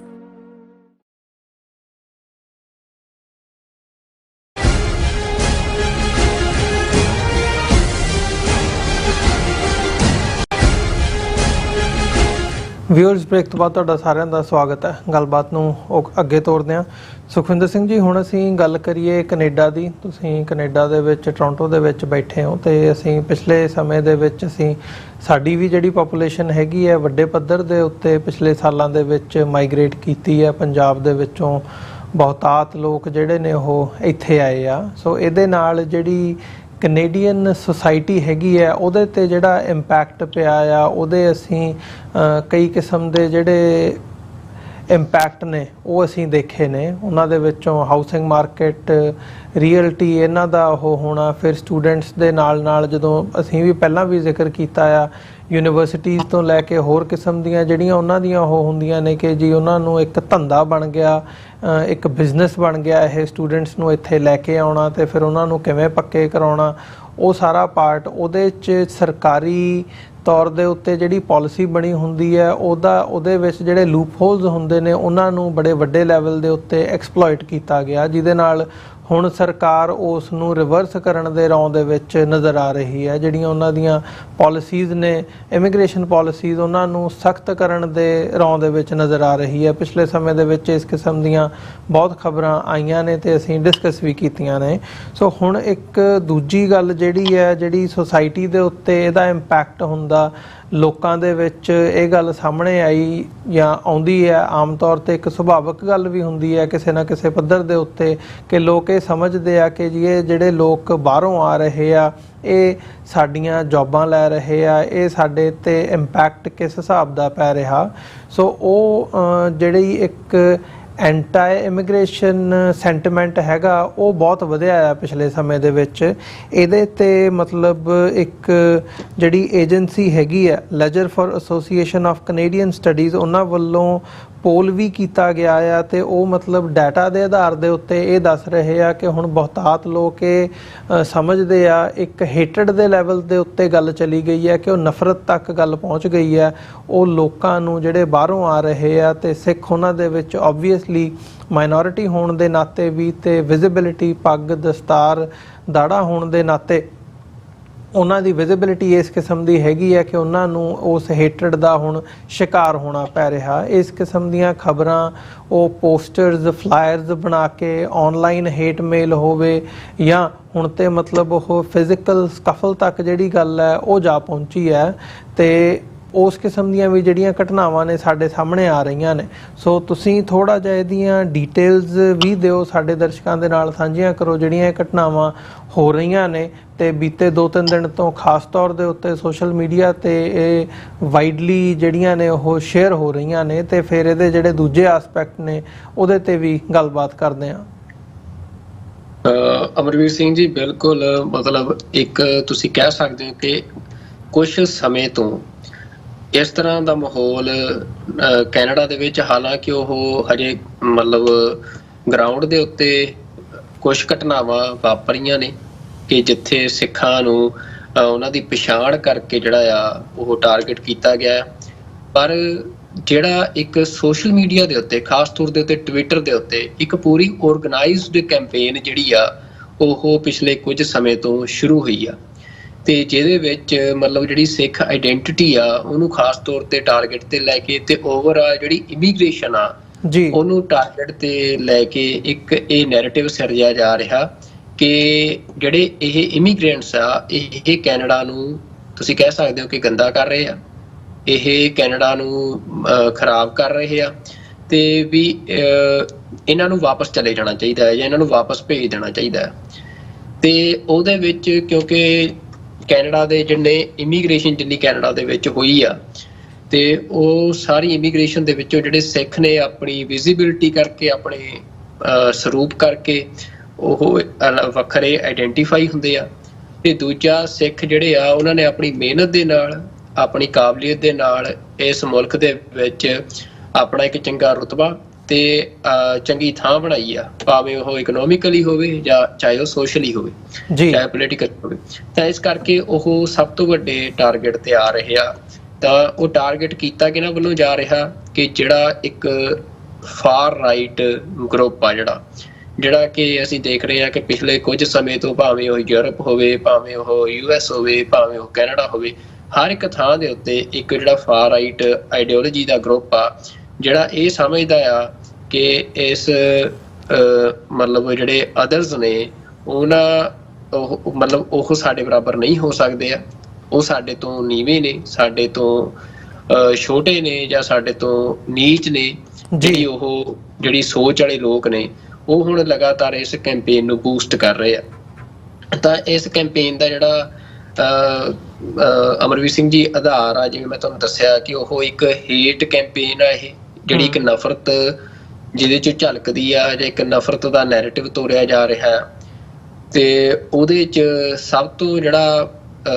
ਵੱਡੇ ਪੱਧਰ ਤੇ ਸੋਸ਼ਲ ਮੀਡੀਆ ਦੇ ਉੱਤੇ ਚੱਲਿਆ ਇੱਥੇ ਕੈਨੇਡਾ ਦੇ ਵਿੱਚ ਰੌਲਾ, ਉਹ ਚੱਲਿਆ ਵਸਾਗਾ ਬੀਚ ਦੇ ਉੱਤੇ ਇਹ ਇੱਕ ਬੀਬੀ ਵੱਲੋਂ ਟਿਕਟੋਕ ਦੇ ਉੱਤੇ ਇੱਕ ਵੀਡੀਓ ਬਣਾਈ ਗਈ ਜਿਹਦੇ 'ਚ ਉਹਨਾਂ ਇਹ ਦਾਅਵਾ ਕੀਤਾ ਕਿ ਜਿਹੜੇ ਇਮੀਗ੍ਰੈਂਟਸ ਨੇ ਮਤਲਬ ਉਹ ਇੱਥੇ ਵਸਾਗਾ ਬੀਚ ਦੇ ਉੱਤੇ ਜਿਹੜੇ ਟੈਂਟ ਲਾ ਕੇ ਤੇ ਉਹਨਾਂ ਦੇ ਵਿੱਚ ਵੀ ਜਿਹਨੂੰ ਆਪਾਂ ਪੰਜਾਬੀ ਜੰਗਲ ਪਾਣੀ ਜਿਵੇਂ ਕਹਿੰਦੇ ਆ ਜਾਂ ਪੂਪ ਜਿਹੜਾ ਆ ਵੀ ਉਹ ਕਰਦੇ ਨੇ ਤੇ ਵੀ ਉਹ ਹੋਲਸ ਉਸ ਸੈਂਡ ਦੇ ਵਿੱਚ ਪੱਟ ਕੇ ਤੇ ਟੈਂਟਸ ਦੇ ਵਿੱਚ ਜਿਹੜੇ ਹੁੰਦੇ ਆ ਆਪਣੇ ਤੇ ਉਹਨਾਂ ਵਿੱਚ ਕਰਦੇ ਆ ਤੇ ਉੱਥੇ ਗੰਦ ਪਾ ਰਹੇ ਆ। ਤੇ ਹਾਲਾਂਕਿ ਜਿਹੜੀ ਇਹ ਸਾਰੀ ਖਬਰ ਸੀ ਮਤਲਬ ਉਹਦੀ ਇਹ ਵੀਡੀਓ ਸੀ ਕਿਉਂਕਿ ਉਹ ਫਾਰ ਰਾਈਟ ਜਿਹੜਾ ਸੋਸ਼ਲ ਮੀਡੀਆ ਦੇ ਉੱਤੇ ਐਕਟਿਵ ਆ ਉਹਨੇ ਮਤਲਬ ਉਹਦੇ ਮਿਲੀਅਨਸ ਦੇ ਵਿੱਚ ਵਿਊ ਗਏ ਤੇ ਉਹਨਾਂ ਉਹਨੂੰ ਬਹੁਤ ਜ਼ਿਆਦਾ ਫੈਲਾਇਆ ਉਸ ਵੀਡੀਓ ਨੂੰ। ਤੇ ਉਸ ਤੋਂ ਬਾਅਦ ਵਸਾਗਾ ਬੀਚ ਦਾ ਜਿਹੜੀ ਉੱਥੋਂ ਦੀ ਐਡਮਿਨਿਸਟ੍ਰੇਸ਼ਨ ਆ ਲੋਕਲ ਐਡਮਿਨਿਸਟ੍ਰੇਸ਼ਨ ਆ ਚਾਹੇ ਜਿਹੜੀ ontario ਪ੍ਰੋਵਿੰਸ ਦੀ ਜਿਹੜੇ ਪਾਰਕਸ ਨੂੰ ਕੰਟਰੋਲ ਕਰਦੀ ਆ ਉਹ ਐਡਮਿਨਿਸਟ੍ਰੇਸ਼ਨ ਆ ਉਹਨਾਂ ਨੇ ਇਸ ਗੱਲ ਨੂੰ ਕਲੀਅਰ ਕੀਤਾ ਕਿ ਕੋਈ ਵੀ ਇਹੋ ਜਿਹੀ ਜਿਹੜੀ ਘਟਨਾ ਆ ਉਹ ਉਹਨਾਂ ਦੇ ਸਾਹਮਣੇ ਜਾਂ ਉਹਨਾਂ ਦੀ ਜਿਹੜੀ ਪੈਟਰੋਲਿੰਗ ਆ ਉਹਦੇ ਸਾਹਮਣੇ ਕੋਈ ਨਾ ਕੰਪਲੇਂਟ ਆਈ ਹੈ ਅੱਜ ਤੱਕ ਨਾ ਕੋਈ ਇਹੋ ਜਿਹੀ ਉਹਨਾਂ ਨੂੰ ਘਟਨਾ ਜਿਹੜੀ ਆ ਉਹ ਮਿਲੀ ਆ। ਤੇ ਉਹਨਾਂ ਨੇ ਕਿਹਾ ਵੀ ਕੋਈ ਹੋ ਸਕਦਾ ਕਿ ਕੋਈ ਜਿਹੜੀ ਇੱਕਾ ਦੁੱਕਾ ਜਿਹੜੀ ਘਟਨਾ ਆ ਇਸ ਤਰੀਕੇ ਦੀ ਉਹ ਕਿਤੇ ਵਾਪਰ ਰਹੀ ਹੋਵੇ ਤੇ ਜਿਹੜਾ ਬੰਦਾ ਕੋਈ ਕਰ ਰਿਹਾ ਹੋਊਗਾ ਤੇ ਉਹਦੇ ਉੱਤੇ ਜਿਹੜੀਆਂ ਜਦੋਂ ਉਹਨਾਂ ਨੂੰ ਪਤਾ ਲੱਗੂਗਾ ਤਾਂ ਲੀਗਲ ਪੈਨਲਟੀਜ਼ ਜਿਹੜੀਆਂ ਕਿ ਹੈਗੀਆਂ ਨੇ ਕਿਸੇ ਵੀ ਭਾਵੇਂ ਕਿਸੇ ਵੀ ਨਸਲ ਦਾ ਹੋਵੇ ਕਿਸੇ ਵੀ ਕਮਿਊਨਿਟੀ ਦਾ ਬੰਦਾ ਹੋਵੇ ਵੀ ਜੇ ਉਹ ਕੋਈ ਵੀ ਜਿਹੜੇ ਇਸ ਤਰ੍ਹਾਂ ਦੇ ਕੰਮ ਕਰਦਾ ਆ ਤਾਂ ਉਹਦੇ ਉੱਤੇ ਜਿਹੜੀਆਂ ਲੀਗਲ ਪੈਨਲਟੀਜ਼ ਬਣਦੀਆਂ ਨੇ ਉਹਦੇ ਨਾਲ ਉਹ ਚਾਰਜ ਉਹਨੂੰ ਕਰਨਗੇ। ਤਾਂ ਓਬਵੀਅਸਲੀ ਗੱਲ ਆ ਕਿ ਇਸੇ ਤਰੀਕੇ ਨਾਲ ਹੁੰਦਾ। ਪਰ ਮਸਲਾ ਕੀ ਆ ਕਿ ਅਮਰਵੀਰ ਸਿੰਘ ਜੀ ਜੇ ਕੋਈ ਘਟਨਾ ਇਸ ਤਰੀਕੇ ਦੀ ਹੋ ਵੀ ਰਹੀ ਆ ਕੋਈ ਇੰਡੀਵਿਜੂਅਲ ਕਰ ਵੀ ਰਿਹਾ ਆ ਤਾਂ ਤੁਸੀਂ ਮਤਲਬ ਉਹ ਜਿਹੜਾ ਇੰਡੀਵਿਜੂਅਲ ਆ ਉਹ ਇੰਡੀਵਿਜੂਅਲ ਮਤਲਬ ਹੁਣ ਮੈਂ ਇੱਥੇ ਤੁਹਾਨੂੰ ਕਹਾਂ ਵੀ ਤੁਸੀਂ ਡਾਊਨਟਾਊਨ ਚਲੇ ਜਾਓ ਤੁਸੀਂ ਕਿਤੇ ਚਲੇ ਜਾਓ ਤੁਹਾਨੂੰ ਲੋਕ ਮਤਲਬ ਉਹ ਕਿਸੇ ਪਾਰਟੀਕੂਲਰ ਸਕਿਨ ਦੇ ਕਿਸੇ ਪਾਰਟੀਕੂਲਰ ਜਿਹੜੀ ਕਮਿਊਨਿਟੀ ਦੇ ਲੋਕ ਆ ਉਹ ਤੁਹਾਨੂੰ ਮਤਲਬ ਉੱਥੇ ਸੜਕਾਂ ਦੇ ਉੱਤੇ ਤੁਹਾਨੂੰ ਵਾਸ਼ਰੂਮ ਕਰਦੇ ਨਜ਼ਰ ਆਉਣਗੇ ਪਬਲਿਕਲੀ ਖੜੇ ਮਤਲਬ ਉਹਨਾਂ ਨੂੰ ਕੋਈ ਸੁੱਧ ਬੁੱਧ ਨਹੀਂ ਹੁੰਦੀ ਆਪਣੀ ਸਿਚੁਏਸ਼ਨ ਦੀ ਕਿੰਨੇ ਇਹੋ ਜਿਹੇ ਕੇਸ ਹੋਣਗੇ। ਪਰ ਮਸਲਾ ਇਹ ਹੁੰਦਾ ਵੀ ਜਦੋਂ ਤੁਸੀਂ ਉਸ ਇੰਡੀਵਿਜੂਅਲ ਦੇ ਰਾਹੀਂ ਉਹਦੇ ਐਕਟ ਦੇ ਰਾਹੀਂ ਤੁਸੀਂ ਇੱਕ ਕਮਿਊਨਿਟੀ ਨੂੰ ਟਾਰਗੇਟ ਕਰਨ ਲੱਗ ਜਾਂਦੇ ਹੋ ਤਾਂ ਓਬਵੀਅਸਲੀ ਗੱਲ ਆ ਵੀ ਪ੍ਰੋਬਲਮ ਫਿਰ ਉਹ ਜਿਹੜੇ ਕਮਿਊਨਿਟੀ ਨੂੰ ਉਹਨੂੰ ਟਾਰਗੇਟ ਕਰ ਰਹੇ ਆ ਉਹਨਾਂ ਬੰਦਿਆਂ 'ਚ ਉਸ ਕਮਿਊਨਿਟੀ 'ਚ ਨਹੀਂ ਆ ਕਿਉਂਕਿ ਉਹਨਾਂ ਦੇ ਮਾਈਂਡ ਨੂੰ ਜਿਹੜਾ ਉਹਨਾਂ ਦੇ ਅੰਦਰ ਇੱਕ ਰੇਸ਼ੀਅਲ ਅਬਿਊਜ਼ ਭਰਿਆ ਹੋਇਆ ਉਹਨਾਂ ਦੇ ਮਾਈਂਡ ਦੇ ਵਿੱਚ ਉਹਨਾਂ ਨੂੰ ਡਾਇਰੈਕਟ ਕਰ ਰਿਹਾ ਵੀ ਉਹ ਸਿਰਫ ਇੰਡੀਵਿਜੂਅਲ ਉਹਨਾਂ ਦੇ ਲਈ ਬਹਾਨਾ ਆ ਉਹ ਅਸਲ ਦੇ ਵਿੱਚ ਜਿਹੜਾ ਉਹਨਾਂ ਦੇ ਅੰਦਰ ਰੇਸ਼ੀਅਲ ਅਬਿਊਜ਼ ਆ ਉਹਨੂੰ ਕੱਢ ਰਹੇ ਆ ਉਸ ਇੰਡੀਵਿਜੂਅਲ ਦੇ ਰਾਹੀਂ ਉਸ ਪਾਰਟੀਕੂਲਰ ਕਮਿਊਨਿਟੀ ਦੇ ਬਾਰੇ। ਤੇ ਕਿਉਂਕਿ ਸਿੱਖ ਜਿਹੜੇ ਆ ਉਹ ਭਾਰਤ ਦੇ ਵਿੱਚੋਂ ਜਿਸ ਤਰੀਕੇ ਨਾਲ ਜੈਨੋਸਾਈਡ ਫੇਸ ਕਰਕੇ ਮਤਲਬ ਕੈਨੇਡਾ ਦੇ ਵਿੱਚ ਆਏ ਤਾਂ ਭਾਵੇਂ ਕੈਨੇਡਾ ਹੋਵੇ US ਹੋਵੇ ਜਾਂ ਯੂਰੋਪੀਅਨ ਕੰਟਰੀਜ਼ ਹੋਵੇ ਜਿੱਥੇ ਵੀ ਸਿੱਖ ਗਏ ਆ ਸਿੱਖਾਂ ਨੇ ਆਪਣੀ ਕਾਬਲੀਅਤ ਦੇ ਨਾਲ ਆਪਣੇ ਹਾਰਡ ਵਰਕ ਦੇ ਨਾਲ ਮਤਲਬ ਉਹਨਾਂ ਨੇ ਆਪਣੀ ਥਾਂ ਬਣਾਈ ਆ। ਤਾਂ ਹੁਣ ਤੁਸੀਂ ਦੇਖ ਸਕਦੇ ਹੋ ਵੀ ਜਿਹੜੀਆਂ ਸਿੱਖ ਲੋਕੈਲਿਟੀਜ਼ ਨੇ ਜਿੱਥੇ ਕੈਨੇਡਾ ਦੇ ਵਿੱਚ ਕਿਉਂਕਿ ਮੇਰਾ 1 ਸਾਲ ਦਾ ਇੱਥੇ ਸਫ਼ਰ ਹੋਇਆ ਤਾਂ ਮੈਂ ਇਹ ਮਹਿਸੂਸ ਕੀਤਾ ਵੀ ਜਿੱਥੇ ਜਿੱਥੇ ਸਿੱਖ ਕਮਿਊਨਿਟੀ ਵਸ ਰਹੀ ਹੈ ਜਿਹਨਾਂ ਲੋਕੈਲਿਟੀਜ਼ ਦੇ ਵਿੱਚ ਤਾਂ ਉਹ ਕੈਨੇਡਾ ਦੀਆਂ ਜਿਹੜੀਆਂ ਮੋਸਟ ਡਿਵੈਲਪਿੰਗ ਕਮਿਊਨਿਟੀਜ਼ ਆ ਮਤਲਬ ਇਨਫਰਾਸਟਰਕਚਰ ਦੇ ਪੱਖ ਤੋਂ ਵੀ ਦੇਖਣਾ ਹੋਵੇ ਤਾਂ ਚਾਹੇ ਉਹ ਮਤਲਬ ਬਰੈਂਪਟਨ ਬਾਰੇ ਬੜਾ ਕੁਝ ਮੰਦਾ ਚੰਗਾ ਬੋਲਿਆ ਜਾਂਦਾ ਜਾਂ ਸਰੀ ਬਾਰੇ ਤੁਸੀਂ ਕਹੋ ਪਰ ਕੈਨੇਡਾ ਦੇ ਜਿਹੜੇ ਹੋਰ ਸ਼ਹਿਰ ਨੇ ਉਹਨਾਂ ਨਾਲੋਂ ਬਹੁਤ ਜ਼ਿਆਦਾ ਵੱਧ ਤੇਜ਼ੀ ਦੇ ਨਾਲ ਇਹ ਸ਼ਹਿਰ ਡਿਵੈਲਪ ਹੋਏ ਆ ਤੇ ਜਿੱਥੇ ਸਿੱਖ ਕਮਿਊਨਿਟੀ ਹੈ ਜਿਹੜੀ ਉਹ ਰਹਿੰਦੀ ਆ ਕਿਉਂਕਿ ਸਿੱਖ ਕਮਿਊਨਿਟੀ ਜਿਹੜੀ ਆ ਬਾਕੀ ਕਮਿਊਨਿਟੀਜ਼ ਭਾਵੇਂ ਮਤਲਬ ਕੋਈ 4 ਘੰਟੇ 5 ਘੰਟੇ ਕੰਮ ਕਰਦਾ ਉਹ ਪਰ ਸਿੱਖ ਕਮਿਊਨਿਟੀ ਜਿਹੜੀ ਆ ਹਾਰਡ ਵਰਕਿੰਗ ਕਮਿਊਨਿਟੀ ਆ ਤੇ ਉਸ ਦੇ ਸਦਕਾ ਜਿਹੜੀ ਇਕੋਨਮੀ ਵੀ ਆ ਕੈਨੇਡਾ ਦੀ ਉਹਦੇ ਵਿੱਚ ਵੀ ਜਿਹੜੀ ਸਿੱਖ ਕਮਿਊਨਿਟੀ ਆ ਉਹਦਾ ਬਹੁਤ ਵੱਡਾ ਯੋਗਦਾਨ ਆ ਉਸ ਇਕੋਨਮੀ ਨੂੰ ਖੜਾ ਰੱਖਣ ਦੇ ਵਿੱਚ। ਤੇ ਹੁਣ ਜਿਹੜੀ ਇਮੀਗ੍ਰੇਸ਼ਨ ਹੋਈ ਆ ਤਾਂ ਕੈਨੇਡਾ ਤਾਂ ਹੈ ਹੀ ਲੈਂਡ ਆਫ ਇਮੀਗ੍ਰੈਂਟਸ ਆ ਮਤਲਬ ਇਹਦੇ ਤੇ ਹਰ ਕੋਈ ਭਾਵੇਂ 1 ਜਨਰੇਸ਼ਨ ਤੋਂ ਹੋ ਸਕਦਾ ਕੋਈ 4 ਜਨਰੇਸ਼ਨਸ ਤੋਂ ਹੋ ਸਕਦਾ ਪਰ ਇੱਥੇ ਕਿਤੇ ਨਾ ਕਿਤੇ ਆ ਕੇ ਵਸਿਆ ਆ। ਤਾਂ ਉਹਦੇ ਵਿੱਚ ਮਤਲਬ ਜਿਹੜੀ ਕੈਨੇਡਾ ਦੀ ਗਵਰਨਮੈਂਟ ਦੀ ਪਾਲਿਸੀ ਵੀ ਸੀ ਇਮੀਗ੍ਰੇਸ਼ਨ ਵਾਲੀ ਉਹ ਅੱਜ ਤੋਂ ਨਹੀਂ ਮਤਲਬ ਇੱਥੇ ਦਹਾਕਿਆਂ ਤੋਂ ਬਲਕਿ ਮੈਨੂੰ ਲੱਗਦਾ ਸਦੀਆਂ ਤੋਂ ਹੀ ਜਦੋਂ ਤੋਂ ਇੱਥੇ ਸਟੇਟ ਐਸਟੈਬਲਿਸ਼ ਹੋਈ ਹੈ ਮਾਡਰਨ ਸਟੇਟ ਤਾਂ ਉਦੋਂ ਤੋਂ ਹੀ ਇਹ ਕੈਨੇਡਾ ਦੇ ਰਾਹ ਇਮੀਗ੍ਰੈਂਟਸ ਲਈ ਖੁੱਲੇ ਆ ਕਿਉਂਕਿ ਇੱਥੇ ਲੈਂਡ ਬਹੁਤ ਜ਼ਿਆਦਾ ਆ ਤੇ ਪੋਪੂਲੇਸ਼ਨ ਬੜੀ ਘੱਟ ਸੀ ਤਾਂ ਉਹ ਇਮੀਗ੍ਰੇਸ਼ਨ ਦੇ ਨਾਲ ਹੀ ਜਿਹੜਾ ਉਹ ਮਤਲਬ ਉਹਨੂੰ ਸੰਤੁਲਨ ਉਹਦਾ ਲਿਆਂਦਾ ਜਾ ਸਕਦਾ ਸੀ ਤਾਂ ਇਮੀਗ੍ਰੇਸ਼ਨ ਹੋਈ ਆ ਤੇ ਉਹ ਇਮੀਗ੍ਰੇਸ਼ਨ ਦੇ ਵਿੱਚ ਲੋਕ ਆਪਣੇ ਇਨਵੈਸਟਮੈਂਟ ਕਰਕੇ ਇੱਕ ਵੱਡੀ ਇਨਵੈਸਟਮੈਂਟ ਕਰਕੇ ਇੱਥੇ ਆਉਂਦੇ ਆ ਇੱਥੇ ਫਿਰ ਕੰਮ ਕਰਦੇ ਆ ਪਰ ਪ੍ਰੋਬਲਮ ਕੀ ਆ ਵੀ ਹੁਣ ਇਹੀ ਹੁੰਦਾ ਵੀ ਜਿਹੜਾ ਇੱਕ ਫਾਰ ਰਾਈਟ ਆ ਮਤਲਬ ਉਹ ਇੱਕ ਨੈਰੇਟਿਵ ਇਹ ਸਿਰਜ ਰਿਹਾ। ਹਾਲਾਂਕਿ ਕੈਨੇਡਾ ਦੀ ਜਿਹੜੀ ਮੋਸਟਲੀ ਕਮਿਊਨਿਟੀ ਆ ਉਹ, ਕਿਉਂਕਿ ਮੋਸਟ ਆਫ ਦਾ ਜਿਹੜੀ ਕੈਨੇਡੀਅਨ ਕਮਿਊਨਿਟੀ ਉਹ ਇਮੀਗ੍ਰੈਂਟਸ ਦੀ ਕਮਿਊਨਿਟੀ ਆ, ਤਾਂ ਹਰ ਇੱਕ ਬੰਦਾ ਇਹ ਸਮਝਦਾ ਆ ਕਿ ਉਹ ਮਤਲਬ ਉਹਦੇ ਮਾਤਾ ਪਿਤਾ ਜਾਂ ਉਹਦੇ ਦਾਦਾ ਦਾਦੀ ਉਹ ਕਿਤੋਂ ਨਾ ਕਿਤੋਂ ਇੱਥੇ ਆਇਆ, ਤਾਂ ਉਹ ਕਾਫੀ ਸੌਫਟ ਕੋਰਨਰ ਨੇ ਇਮੀਗ੍ਰੈਂਟਸ ਦੇ ਲਈ। ਪਰ ਇੱਕ ਜਿਹੜਾ ਆ ਵੀ ਅਸੀਂ ਕਹਿ ਸਕਦੇ ਹਾਂ ਕਿ ਇੱਕ ਨੈਰੇਟਿਵ ਜਿਹੜਾ ਸੋਸ਼ਲ ਮੀਡੀਆ ਦੇ ਰਾਹੀਂ ਇਹੋ ਜਿਹਾ ਸਿਰਜਿਆ ਜਾ ਰਿਹਾ, ਜਿਹਦੇ ਨਾਲ ਐਸਟੈਬਲਿਸ਼ ਕਰਨ ਦੀ ਕੋਸ਼ਿਸ਼ ਕੀਤੀ ਜਾ ਰਹੀ ਆ ਕਿ ਜਿਹੜਾ ਕੈਨੇਡਾ ਆ ਉਹਦੇ ਵਿੱਚ ਹੁਣ ਇਮੀਗ੍ਰੈਂਟਸ ਦੇ ਪ੍ਰਤੀ ਜਿਹੜੀ ਆ ਦੇਖੋ ਲੋਕਾਂ ਦੇ ਵਿੱਚ ਨਫ਼ਰਤ ਪੈਦਾ ਹੋ ਗਈ ਹੈ। ਤਾਂ ਇਹ ਅਮਰਵੀਰ ਸਿੰਘ ਜੀ ਉਹੀ ਆ ਕਿ ਜਿਹੜੀ ਇਹ ਡਿਜੀਟਲ ਰਿਐਲਿਟੀ ਆ, ਮਤਲਬ ਇਹ ਵਰਚੁਅਲ ਰਿਐਲਿਟੀ ਆ, ਇਹ ਗਰਾਊਂਡ ਰਿਐਲਿਟੀ ਨਹੀਂ ਆ ਜੀ। ਮਤਲਬ ਉਹ ਵਰਚੁਅਲ ਰਿਐਲਿਟੀ ਨੂੰ ਗਰਾਊਂਡ ਰਿਐਲਿਟੀ 'ਚ ਕਨਵਰਟ ਕਰਨ ਦੀ ਕੋਸ਼ਿਸ਼ ਕੀਤੀ ਜਾ ਰਹੀ ਆ। ਜਿਹੜੇ ਲੋਕ ਗਰਾਊਂਡ ਦੇ ਉੱਤੇ ਹੈਗੇ ਆ ਸਮਾਜ ਦੇ ਵਿੱਚ, ਉਹਨਾਂ ਦੇ ਜਿਹੜੇ ਮਨ ਨੇ ਉਹਨਾਂ ਨੂੰ ਵਰਚੁਅਲ ਰਿਐਲਿਟੀ ਦੇ ਨਾਲ ਉਸ ਦਿਸ਼ਾ 'ਚ ਤੋਰਨ ਦੀ ਕੋਸ਼ਿਸ਼ ਕੀਤੀ ਜਾ ਰਹੀ ਆ। ਤੇ ਜਿਹੜੀ ਅਸੀਂ ਸਮਝਦੇ ਹਾਂ ਕਿ ਅੱਜ ਕੱਲ ਇਸੇ ਕਰਕੇ ਵੱਡੀਆਂ ਕੰਪਨੀਆਂ ਜਿਹੜੀਆਂ ਨੇ ਉਹ ਇੰਨੀ ਵੱਡੀ ਇਨਵੈਸਟਮੈਂਟ ਇਸ ਡਿਜੀਟਲ ਵਰਲਡ ਦੇ ਵਿੱਚ ਕਰ ਰਹੀਆਂ ਆ ਕਿ ਉਹ ਮਾਈਂਡਸ ਨੂੰ ਇਹਦੇ ਰਾਹੀਂ ਕੰਟਰੋਲ ਕਰਨਾ ਚਾਹੁੰਦੀਆਂ ਤੇ ਹੋ ਵੀ ਰਹੇ ਨੇ ਤੇ ਉਹ ਇੱਕ ਮਾਹੌਲ ਹੁਣ ਇਹ ਸਿਰਜਿਆ ਜਾ ਰਿਹਾ। ਤੇ ਇਹਦੇ ਵਿੱਚ ਅਮਰਵੀਰ ਸਿੰਘ ਜੀ ਇੱਕ ਹੋਰ ਵੱਡੀ ਗੱਲ ਆ ਕਿ ਕੁਝ ਅਕਾਊਂਟਸ ਉਹ ਐਕਟਿਵ ਨੇ ਜਿਨ੍ਹਾਂ ਨੇ ਕਿ ਸਿੱਖਾਂ ਨੂੰ, ਖਾਸ ਤੌਰ ਤੇ ਇਮੀਗ੍ਰੈਂਟਸ ਦੇ ਗਰੁੱਪ ਦੇ ਵਿੱਚ ਵੀ ਸਿੱਖਾਂ ਨੂੰ ਟਾਰਗੇਟ ਤੇ ਲਿਆ, ਸਿੱਖਾਂ ਦੀ ਇਮੇਜ ਨੂੰ ਫੋਟੋਸ਼ੋਪ ਰਾਹੀਂ ਜਾਂ ਇਸ ਤਰੀਕੇ ਦੀਆਂ ਵੀਡੀਓਜ਼ ਬਣਾ ਕੇ ਮਤਲਬ ਜਿਹੜੀਆਂ ਨੇ ਉਹ ਬਦਨਾਮ ਕਰਨ ਦੀ ਕੋਸ਼ਿਸ਼ ਕੀਤੀ ਆ, ਜਿਹੜੇ ਕਿ ਪਿਛਲੇ ਕੁਝ ਸਮੇਂ ਦੇ ਵਿੱਚ ਜੋ ਭਾਈ ਹਰਦੀਪ ਸਿੰਘ ਨਿੱਜਰ ਵਾਲੇ ਮਾਮਲੇ 'ਚ ਇੱਥੇ ਹੋਇਆ ਕਿ ਜਿਵੇਂ ਫੋਰਨ ਇੰਟਰਫੇਰੈਂਸ ਦੇ ਰਾਹੀਂ ਸਿੱਖਾਂ ਦੇ ਉੱਤੇ ਪੋਲੀਟੀਕਲ ਅਟੈਕ ਕੀਤਾ ਗਿਆ। ਤੇ ਮਤਲਬ ਉਹ ਜਿਹੜੇ ਬੰਦੇ ਉਸ ਸਮੇਂ ਅਸੀਂ ਇਹ ਦੇਖਿਆ ਕਿ ਇੰਡੀਆ ਦੇ ਮਤਲਬ ਪੱਖ ਦੀ ਗੱਲ ਕਰਦੇ ਨੇ, ਸਿੱਖਾਂ ਨੂੰ ਤੁਸੀਂ ਕਹਿ ਸਕਦੇ ਹੋ ਕਿ ਬਦਨਾਮ ਕਰਨ ਲਈ, ਜਿਨ੍ਹਾਂ ਨੇ ਮਤਲਬ ਜਿਹੜੇ ਕਿ ਕੈਨੇਡੀਅਨ ਸੋ ਕਾਲਡ ਮੀਡੀਆ ਦੇ ਵਿੱਚ ਕੰਮ ਕਰਨ ਵਾਲੇ ਬੰਦੇ ਵੀ ਸੀ ਕੁਛ, ਤੇ ਉਹ ਵੀ ਅੱਜ ਹੁਣ ਜਿਹੜੀ ਇਹ ਸਾਰੀ ਕੈਂਪੇਨ ਚੱਲ ਰਹੀ ਹੈ ਇਹਦੇ 'ਚ ਵੀ ਸਭ ਤੋਂ ਵੱਡਾ ਮਤਲਬ ਰੋਲ ਨਿਭਾ ਰਹੇ ਆ। ਤੇ ਸਾਰੀ ਗੱਲ ਸ਼ੁਰੂ ਹੀ ਉੱਥੋਂ ਉਹਨਾਂ ਬੰਦਿਆਂ ਤੋਂ ਹੋ ਰਹੀ ਆ ਜੀ। ਤਾਂ ਮਤਲਬ ਇਹਦੇ ਵਿੱਚ ਕੋਈ ਦੋ ਰਾਵਾਂ ਨਹੀਂ, ਮਤਲਬ ਇਹ ਕੈਨੇਡਾ, ਮੈਨੂੰ ਇਹ ਲੱਗ ਰਿਹਾ ਜੋ ਅਸੀਂ ਮਹਿਸੂਸ ਕਰ ਰਹੇ ਆ ਕਿ ਇਹ ਜਿਹੜੀ ਸਾਰੀ ਇੱਕ ਹੇਟ ਕੈਂਪੇਨ ਸਿੱਖਾਂ ਦੇ ਖਿਲਾਫ ਚੱਲ ਰਹੀ ਆ, ਇਹ ਜਿਹੜਾ ਸਿੱਖਾਂ ਦੇ ਉੱਤੇ ਇੱਕ ਜਿਹੜਾ ਮਤਲਬ ਭਾਵੇਂ ਯੂਐਸ ਹੋਵੇ ਭਾਵੇਂ ਉਹ ਇੱਥੇ ਹੋਵੇ, ਜਿਵੇਂ ਯੂਐਸ ਦੇ ਵਿੱਚ FBI ਨੇ ਇੱਕ ਵੱਡੀ ਇਨਵੈਸਟੀਗੇਸ਼ਨ ਲਾਂਚ ਕੀਤੀ ਆ ਕਿ ਜਿਹੜੇ ਸਿੱਖ ਨੇ ਜੇ ਉਹਨਾਂ ਨੂੰ ਇਸ ਤਰੀਕੇ ਦਾ ਕਿਤੇ ਹੇਟ ਦਾ ਸਾਹਮਣਾ ਕਰਨਾ ਪੈਂਦਾ ਤਾਂ ਅਪਰੋਚ ਕਰਨ FBI ਤੱਕ। ਤਾਂ ਕੈਨੇਡਾ ਦੇ ਵਿੱਚ ਵੀ ਮੈਨੂੰ ਲੱਗਦਾ ਕਿ ਇਹ ਇੱਕ ਨਵਾਂ ਰੂਪ ਅਸੀਂ ਦੇਖ ਰਹੇ ਹਾਂ ਕਿ ਜਿੱਥੇ ਇਹ ਮਤਲਬ ਇੱਕ ਫੋਰਨ ਇੰਟਰਫੇਰੈਂਸ ਦੇ ਰਾਹੀਂ ਕਿਸੇ ਵੀ ਮਤਲਬ ਇੱਕ ਤਰੀਕੇ ਦੇ ਨਾਲ ਜਿਹੜਾ ਸਿੱਖਾਂ ਦੀ ਇਮੇਜ ਆ ਉਹਨੂੰ ਬਦਨਾਮ ਕਰਨ ਦੀ ਕੋਸ਼ਿਸ਼ ਕੀਤੀ ਜਾ ਰਹੀ ਆ ਤੇ ਇੱਕ ਹੇਟ ਕੈਂਪੇਨ ਸਿੱਖਾਂ ਦੇ ਖਿਲਾਫ ਚਲਾਈ ਜਾ ਰਹੀ ਹੈ, ਜਿਹਦੇ ਨਾਲ ਕਿ ਕੁਝ ਜਿਹੜੇ ਲੋਕ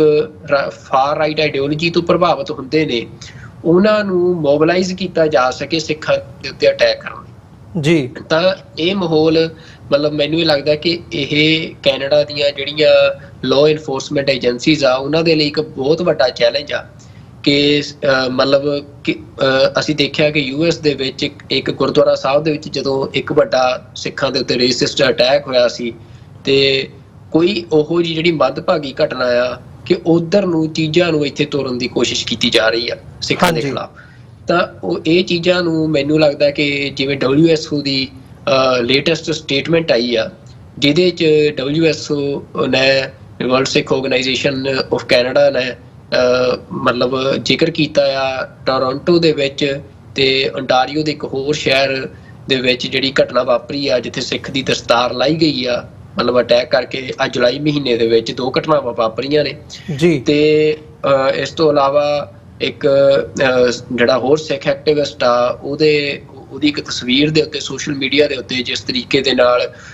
ਮਤਲਬ ਕਮੈਂਟਸ ਜਿਹੜੇ ਆ ਉਹ ਫੇਕ ਅਕਾਊਂਟਸ ਜਿਹੜੇ ਫਾਰ ਰਾਈਟ ਆਈਡੀਓਲੋਜੀ ਵਾਲੇ ਹੈਗੇ ਨੇ ਉਹਨਾਂ ਦੇ ਵੱਲੋਂ ਕੀਤੇ ਗਏ ਆ। ਤੇ ਜਿਹੜੀ ਇਹ ਸਾਰੀ ਨਫ਼ਰਤ ਆ ਇਹ ਆਰਗੇਨਾਈਜ਼ਡ ਲੱਗ ਰਹੀ ਆ ਤੇ ਇਸ ਤੋਂ ਬਾਅਦ ਵੀ ਇਹ ਸਾਰੇ ਨੈਰੇਟਿਵ ਤੋਂ ਬਾਅਦ ਕੋਈ ਗਰਾਊਂਡ ਦੇ ਉੱਤੇ ਜਾਂ ਕੋਈ ਇਹੋ ਜਿਹਾ ਜਿਹੜੀ ਇੰਪਲੀਕੇਸ਼ਨ ਆ ਉਹ ਹੋਵੇ ਕਿ ਜਿੱਥੇ ਕੋਈ ਵੱਡਾ ਜਿਹੜਾ ਕ੍ਰਾਈਮ ਆ ਉਹ ਵਾਪਰੇ ਸਿੱਖਾਂ ਦੇ ਖਿਲਾਫ, ਕੋਈ ਹੇਟ ਕ੍ਰਾਈਮ ਵਾਲੀ ਘਟਨਾ ਵਾਪਰੇ। ਤਾਂ ਉਸ ਤੋਂ ਪਹਿਲਾਂ ਮੈਨੂੰ ਲੱਗਦਾ ਕਿ ਜਿਹੜੀਆਂ ਇਨਫੋਰਸਮੈਂਟ ਏਜੰਸੀਜ਼ ਨੇ, ਲਾਅ ਇਨਫੋਰਸਮੈਂਟ ਏਜੰਸੀਜ਼ ਨੇ ਕੈਨੇਡਾ ਦੀਆਂ, ਉਹਨਾਂ ਨੂੰ ਸਤਰਕ ਹੋ ਜਾਣਾ ਚਾਹੀਦਾ ਹੈ। ਤੇ ਜਿਹੜੇ ਲੋਕ ਇਹ ਨਫ਼ਰਤ ਫੈਲਾ ਰਹੇ ਨੇ ਮਤਲਬ ਕੋਈ ਇੰਡੀਵਿਜੂਅਲਸ ਕੋਈ ਇੱਕਾ ਦੁੱਕਾ ਘਟਨਾਵਾਂ ਨੂੰ ਲੈ ਕੇ ਤੇ ਇੱਕ ਹੇਟ ਕੈਂਪੇਨ ਸਿੱਖਾਂ ਦੇ ਖਿਲਾਫ ਚਲਾ ਰਹੇ ਆ ਉਹਨਾਂ ਦੇ ਖਿਲਾਫ ਜਿਹੜੀ ਆ ਉਹ ਕਾਰਵਾਈ ਕਰਨੀ ਚਾਹੀਦੀ ਆ। ਤੇ ਦੂਜੀ ਗੱਲ ਇੱਕ ਹੋਰ ਆ ਅਮਰਵੀਰ ਸਿੰਘ ਜੀ ਕਿ ਕੁਝ ਲੋਕ ਇਹ ਵੀ ਦੇਖਣ 'ਚ ਆਇਆ ਕਿ ਉਹ ਇਸ ਜਿਹੜਾ ਨੈਰੇਟਿਵ ਆ ਉਹਦੇ ਸ਼ਿਕਾਰ ਹੋ ਕੇ ਉਹ ਇਹ ਗੱਲ ਮਤਲਬ ਆਪਣੀ ਕਮਿਊਨਿਟੀ ਦੇ ਵਿੱਚ ਵੀ, ਸਿੱਖਾਂ ਦੇ ਵਿੱਚ ਵੀ ਅਸੀਂ ਦੇਖਣ 'ਚ ਮਿਲਿਆ ਕਿ ਉਹ ਇਹ ਗੱਲ ਕਰਨ ਲੱਗ ਜਾਂਦੇ ਆ ਕਿ ਹਾਂ ਆਪਣੇ 'ਚ ਗਲਤੀਆਂ ਨੇ ਜਾਂ ਆਪਣੇ 'ਚ ਕਮੀਆਂ ਨੇ। ਤਾਂ ਦੇਖੋ ਇਹ ਗੱਲ ਬੜੀ ਸਮਝਣ ਵਾਲੀ ਆ ਕਿ ਸਿੱਖਾਂ ਨੇ ਆਪਣੇ ਕਲਚਰ, ਆਪਣੇ ਸੱਭਿਆਚਾਰ ਦੇ ਰਾਹੀਂ ਮਤਲਬ ਇੱਕ ਸਟਰੋਂਗ ਕਮਿਊਨਿਟੀ ਹੋਣ ਦਾ, ਮਤਲਬ ਜਿਹੜੀ ਸੁਸਾਇਟੀ ਦੇ ਲਈ ਵੈਲਫੇਅਰ ਦੇ ਕੰਮ ਕਰਦੀ ਆ ਉਹ ਹੋਣ ਦਾ ਆਪਣਾ ਇੱਕ ਅਕਸ ਸਿਰਜਿਆ ਆ। ਉਹ ਕੋਈ ਅਕਸ ਵਰਚੁਅਲ ਰਿਐਲਿਟੀ ਦੇ ਨਾਲ ਨਹੀਂ ਸਿਰਜਿਆ, ਉਹ ਸਿੱਖਾਂ ਨੇ ਆਪਣੀ ਸੇਵਾ ਭਾਵਨਾ ਦੇ ਨਾਲ ਤੇ ਆਪਣੀਆਂ ਕਦਰਾਂ ਕੀਮਤਾਂ ਦੇ ਨਾਲ ਸਿਰਜਿਆ। ਜੋ ਕਿ ਕੋਵਿਡ ਤੋਂ ਬਾਅਦ ਅਸੀਂ ਦੇਖਿਆ ਕਿ ਕਿਵੇਂ ਜਿਹੜੀ ਸਾਰੀ ਦੁਨੀਆ ਦੇ ਵਿੱਚ ਜਿਹੜੀ ਸਿੱਖਾਂ ਦੀ ਇਮੇਜ ਆ ਉਹਨੂੰ ਇੱਕ ਐਜ਼ ਅ ਮਤਲਬ ਤੁਸੀਂ ਕਹਿ ਸਕਦੇ ਹੋ ਕਿ ਮਤਲਬ ਇੰਪੋਰਟੈਂਟ ਸੋਸ਼ਲ ਜਿਹੜੀ ਸੋਸ਼ਲ ਪਾਰਟ ਵਜੋਂ ਦੁਨੀਆ ਦੇ ਵੱਖਰੇ ਵੱਖਰੇ ਮੁਲਕਾਂ 'ਚ ਲਿਆ ਗਿਆ। ਤਾਂ ਉਹ ਸਾਰੀ ਇਮੇਜ ਨੂੰ ਵੀ ਡੈਂਟ ਕਰਨ ਦੀ ਇਹ ਕੋਸ਼ਿਸ਼ ਆ ਵੀ ਜਿਹੜਾ ਇਹ ਨੈਰੇਟਿਵ ਆ ਉਹਦੇ ਵਿੱਚ ਜਦੋਂ ਆਪਣੇ ਲੋਕ ਵੀ ਇਹ ਗੱਲ ਕਰਨ ਲੱਗ ਜਾਂਦੇ ਆ ਵੀ ਹਾਂ ਸਾਡੇ 'ਚ ਕਮੀਆਂ ਨੇ, ਤਾਂ ਉਸ ਚੀਜ਼ ਤੋਂ ਬਚਣਾ ਚਾਹੀਦਾ ਆ। ਜਿਹੜੇ ਕੁਝ ਇੰਡੀਵਿਜੂਅਲਸ ਹੁੰਦੇ ਨੇ ਮਤਲਬ ਉਹ ਹਰ ਇੱਕ ਕਮਿਊਨਿਟੀ 'ਚ ਹੁੰਦੇ ਆ।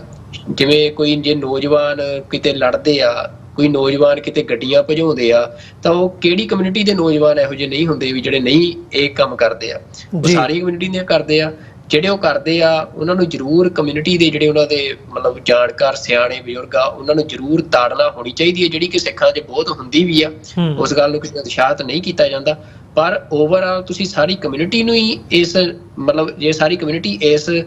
ਹੀਣ ਭਾਵਨਾ 'ਚ ਚਲੀ ਜਾਵੇ ਕਿ ਅਸੀਂ ਗਲਤ ਆ, ਜਿਹੜੇ ਲੋਕ ਇਹੋ ਜਿਹਾ ਇੱਕ ਆਰਗੇਨਾਈਜ਼ਡ ਪ੍ਰੋਪੇਗੈਂਡਾ ਚਲਾ ਰਹੇ ਆ ਫਿਰ ਉਹ ਆਪਣੀ ਗੱਲ 'ਚ ਕਾਮਯਾਬ ਹੋਣਗੇ। ਤਾਂ ਮੈਨੂੰ ਲੱਗਦਾ ਵੀ ਇਹ ਇੱਕ ਆਰਗੇਨਾਈਜ਼ਡ ਪ੍ਰੋਪੇਗੈਂਡਾ ਆ ਜਿਹੜਾ ਕਿ ਸਿਰਫ ਅੱਜ ਨਹੀਂ, ਜਿਹੜਾ ਸਿੱਖਾਂ ਦੀ ਇੱਕ ਇਮੇਜ ਕੋਵਿਡ ਤੋਂ ਬਾਅਦ ਖਾਸ ਤੌਰ ਤੇ ਪੂਰੀ ਦੁਨੀਆ ਦੇ ਵਿੱਚ ਸਿੱਖਾਂ ਨੇ ਬਣਾਈ ਆ। ਜਿਵੇਂ ਦੁਨੀਆ ਨੇ ਦੇਖਿਆ ਵੀ ਸਿੱਖ ਵਿਦਆਊਟ ਐਨੀ ਸਟੇਟਲੈਸ ਨੇਸ਼ਨ ਹੋਣ ਦੇ ਬਾਵਜੂਦ ਇੰਨਾ ਵੱਡਾ ਰੋਲ ਨਿਭਾ ਰਹੇ ਆ। ਤੇ ਉਸ ਤੋਂ ਬਾਅਦ ਹੁਣ ਜਿਵੇਂ ਵੈਸਟਰਨ ਸੁਸਾਇਟੀ ਦੇ ਵਿੱਚ ਸਿੱਖਾਂ ਦੇ ਜਿਹੜਾ ਪੋਲੀਟੀਕਲ ਕੋਜ਼ ਆ ਸਿੱਖ ਸੋਵਰੈਨਿਟੀ ਦਾ, ਉਹਦੇ ਲਈ ਇੱਕ ਪੋਜ਼ਿਟਿਵ ਐਟੀਟਿਊਡ ਡਿਵੈਲਪ ਹੋਇਆ। ਤਾਂ ਉਹ ਸਾਰੀ ਚੀਜ਼ ਨੂੰ ਤੋੜਨ ਦੇ ਲਈ ਇਹ ਜਿਹੜਾ ਸਿੱਖ ਆਈਡੈਂਟੀਟੀ ਦੇ ਉੱਤੇ ਅਟੈਕ ਕੀਤਾ ਜਾ ਰਿਹਾ ਉਹਨੂੰ ਕਿਤੇ ਨਾ ਕਿਤੇ ਉਹਦੇ ਵਿੱਚ ਵੱਡਾ ਜਿਹੜਾ ਅਸੀਂ ਕਹਿ ਸਕਦੇ ਹਾਂ ਕਿ ਉਹਦੀ ਵੱਡੀ ਗਰੁੱਪਿੰਗ ਇਮੀਗ੍ਰੇਸ਼ਨ ਦੇ ਉੱਤੇ ਕੀਤੀ ਜਾ ਰਹੀ ਆ। ਪਰ ਅਲਟੀਮੇਟਲੀ ਇਹ ਸਾਰੇ ਅਟੈਕ ਦੇ ਵਿੱਚ ਜਿਹੜੀ ਇਮੇਜ ਬਿਲਡ ਕੀਤੀ ਜਾ ਰਹੀ ਹੈ ਇਮੀਗ੍ਰੈਂਟਸ ਦੀ, ਉਹ ਸਿੱਖਾਂ ਦੀ ਇਮੇਜ ਬਿਲਡ ਕੀਤੀ ਜਾ ਰਹੀ ਆ। ਤਾਂ ਇਹਦੀ ਜਿਹੜੀ ਆ ਉਹ ਲਾਅ ਇਨਫੋਰਸਮੈਂਟ ਏਜੰਸੀਜ਼ ਨੂੰ ਜ਼ਰੂਰ ਮਤਲਬ ਇਹਨੂੰ ਘੋਖਣਾ ਚਾਹੀਦਾ ਹੈ ਤੇ ਤਾਂ ਕਿ ਜਿਹੜਾ ਕੋਈ ਵੀ ਜਿਹੜਾ ਕੋਈ ਵੱਡਾ ਅਟੈਕ ਆ ਸਿੱਖਾਂ ਦੇ ਉੱਤੇ ਹੇਟ ਕ੍ਰਾਈਮ ਦਾ ਉਹ ਮਤਲਬ ਉਹਦੀ ਪੋਸੀਬਿਲਿਟੀ ਜਿਹੜੀ ਆ ਉਹ ਰੋਕੀ ਜਾ ਸਕੇ। ਜੀ ਬਿਲਕੁਲ, ਨਹੀਂ ਗੱਲ ਇੱਥੇ ਹੀ ਆ ਕੇ ਮੁੱਕਦੀ ਹੈ ਕਿ ਜਿਵੇਂ FBI ਨੇ ਅਮਰੀਕਾ ਦੇ ਵਿੱਚ ਇਹਨੂੰ ਲਿਆ ਆ, ਉਹਦੇ 'ਤੇ ਸਪੈਸ਼ਲ ਜਿਹੜੀਆਂ ਰਿਕੁਐਸਟ ਨੇ ਜਾਂ ਇੱਕ ਡਿਪਾਰਟਮੈਂਟ ਕ੍ਰੀਏਟ ਕਰਕੇ ਉਹਨੂੰ ਵੱਖਰੇ ਕਿਸਮ ਨਾਲ ਹੈਂਡਲ ਕਰਨ ਦੀ ਲਾਈਨ, ਉਹਦੇ 'ਚ ਜਿਹੜੀਆਂ ਆਰਗੇਨਾਈਜੇਸ਼ਨਸ ਨੇ ਸਿੱਖ ਆਰਗੇਨਾਈਜੇਸ਼ਨਸ ਦਾ ਵੀ ਰੋਲ ਹੈ। ਸੋ ਇਹੀ ਇਸ ਕਿਸਮ ਦਾ ਸਿਸਟਮ ਜਿਹੜਾ ਆ ਉਹ ਕੈਨੇਡਾ ਦੇ ਵਿੱਚ ਵੀ ਡਿਵੈਲਪ ਕਰਨਾ ਚਾਹੀਦਾ ਆ। ਓਬਵੀਅਸਲੀ ਜਿਹੜੀ ਵਰਲਡ ਸਿੱਖ ਆਰਗੇਨਾਈਜੇਸ਼ਨ ਦੀ ਆਈ ਹੈ ਇਹਦੇ 'ਤੇ ਸਟੇਟਮੈਂਟ ਉਹ ਗਾਂਹ ਚੱਲ ਕੇ ਮਤਲਬ ਇਸ ਲਾਈਨ ਨੂੰ ਸੁਜੈਸਟ ਕਰਦੀ ਹੈ। ਇੱਕ ਹੋਰ ਵੀ ਇਹਦੇ ਵਿੱਚ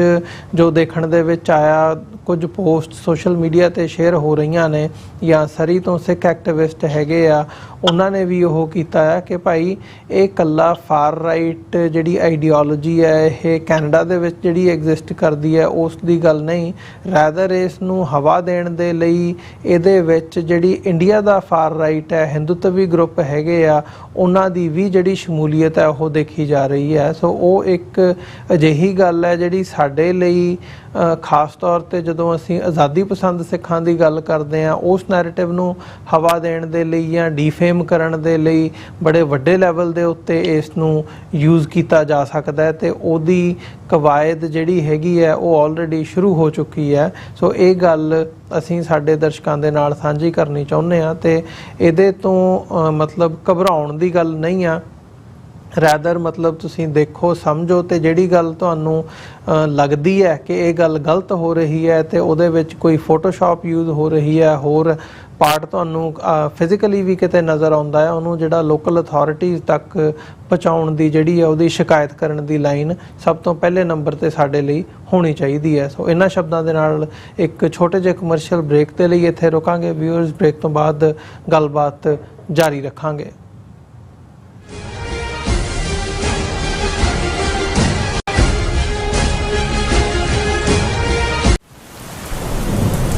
ਯੂਨਾਈਟਿਡ ਸਿੱਖ ਸੰਸਥਾ ਨੇ ਦੱਖਣੀ ਅਮਰੀਕਾ ਵਿੱਚ ਬੇਰਲ ਤੂਫਾਨ ਦੇ ਪੀੜਤਾਂ ਲਈ ਤੁਰੰਤ ਮਦਦ ਮੁਹਿੰਮ ਸ਼ੁਰੂ ਕੀਤੀ ਹੈ। ਇਸ ਭਿਆਨਕ ਤੂਫਾਨ ਨੇ ਸੈਂਟ ਵਿੰਸੈਂਟ ਅਤੇ ਗ੍ਰੇਨੇਡੀਨਸ, ਗ੍ਰੇਨੇਡਾ, ਡੋਮਿਨਿਕਾ ਅਤੇ ਬਾਰਬਾਡੋਸ ਨੂੰ ਬਹੁਤ ਨੁਕਸਾਨ ਪਹੁੰਚਾਇਆ ਹੈ। ਯੂਨਾਈਟਿਡ ਸਿੱਖਸ ਦੀਆਂ ਟੀਮਸ ਲੋੜਵੰਦ ਲੋਕਾਂ ਲਈ ਜ਼ਰੂਰੀ ਸਮਾਨ ਅਤੇ ਖਾਣ-ਪੀਣ ਦੀਆਂ ਚੀਜ਼ਾਂ ਪਹੁੰਚਾ ਰਹੀਆਂ ਹਨ। ਤੁਹਾਡੇ ਸਹਿਯੋਗ ਦੀ ਲੋੜ ਹੈ। ਕਿਰਪਾ ਕਰਕੇ ਇਹ ਸਮਾਨ ਦਾਨ ਕਰੋ। ਖਾਣ-ਪੀਣ ਦੀਆਂ ਚੀਜ਼ਾਂ, ਤਿਰਪਾਲ, ਜਨਰੇਟਰ, ਕੱਪੜੇ, ਤੰਬੂ, ਟਾਇਲਟ ਪੇਪਰ, ਬਰਸਾਤੀ ਕੋਟ, ਸੈਨੇਟਰੀ ਪੈਡ, ਹਰੇਕ ਸਾਈਜ਼ ਦੇ ਡਾਈਪਰ ਆਦਿ। ਡੋਨੇਟ ਕਰਨ ਲਈ contact@unitedsikhs.org ਤੇ ਸੰਪਰਕ ਕਰੋ। ਮਦਦ ਕਰਨ ਲਈ ਕਿਰਪਾ ਕਰਕੇ ਸਾਡੀ ਵੈਬਸਾਈਟ ਤੇ ਡੋਨੇਟ ਕਰੋ। ਪ੍ਰੇਰਨਾਦਾਇਕ ਮਾਪੇ ਕਿਵੇਂ ਬਣੀਏ? ਸਿੱਖੀ ਨੂੰ ਆਪਣੇ ਪਰਿਵਾਰਕ ਜੀਵਨ ਵਿੱਚ ਕਿਵੇਂ ਲਿਆਈਏ ਤੇ ਕਿਵੇਂ ਪਰਿਵਾਰਕ ਨੀਹਾਂ ਮਜ਼ਬੂਤ ਬਣਾਈਏ? ਕਿ ਤੁਸੀਂ ਵੀ ਇਹਨਾਂ ਸਵਾਲਾਂ ਦੇ ਜਵਾਬ ਲੱਭ ਰਹੇ ਹੋ ਤਾਂ ਤੁਹਾਡੇ ਲਈ ਹੈ ਵੱਡੀ ਖੁਸ਼ਖਬਰੀ। ਨਿਊਯਾਰਕ ਅਤੇ ਨਿਊ ਜਰਸੀ ਵਿਖੇ ਹੋ ਰਿਹਾ ਹੈ Sikh parenting course. The World Sikh Parliament Education Council, Khalsa Foundation, Share Charity ਅਤੇ ਹੋਰ ਸਿੱਖ ਜਥੇਬੰਦੀਆਂ ਦੇ ਸਹਿਯੋਗ ਨਾਲ ਇਹ ਕੋਰਸ ਪੰਜਾਬੀ ਅਤੇ ਅੰਗਰੇਜ਼ੀ ਦੋਵਾਂ ਭਾਸ਼ਾਵਾਂ ਵਿੱਚ ਕਰਵਾਇਆ ਜਾਵੇਗਾ, ਜਿੱਥੇ ਭਾਈ ਜਗਜੀਤ ਸਿੰਘ ਤੁਹਾਡੇ ਨਾਲ ਸਾਂਝੀ ਕਰਨਗੇ ਪੇਰੈਂਟਿੰਗ ਨਾਲ ਸੰਬੰਧਿਤ ਅਹਿਮ ਜਾਣਕਾਰੀ। 10 ਅਗਸਤ ਦਿਨ ਸ਼ਨੀਚਰਵਾਰ ਨੂੰ ਸਵੇਰੇ 10 ਵਜੇ ਤੋਂ ਸ਼ਾਮ 4 ਵਜੇ ਤੱਕ Bombay Theatre 6825 Fresh Meadow Lane, Flushing, New York ਅਤੇ 11 ਅਗਸਤ ਦਿਨ ਐਤਵਾਰ ਸਵੇਰੇ 10 ਵਜੇ ਤੋਂ ਸ਼ਾਮ 5 ਵਜੇ ਤੱਕ ਗੁਰਦੁਆਰਾ ਸਾਹਿਬ ਦਸ਼ਮੇਸ਼ ਦਰਬਾਰ, ਕਾਰਟਰੇਟ, ਨਿਊ ਜਰਸੀ ਵਿਖੇ ਜ਼ਰੂਰ ਪਹੁੰਚੋ।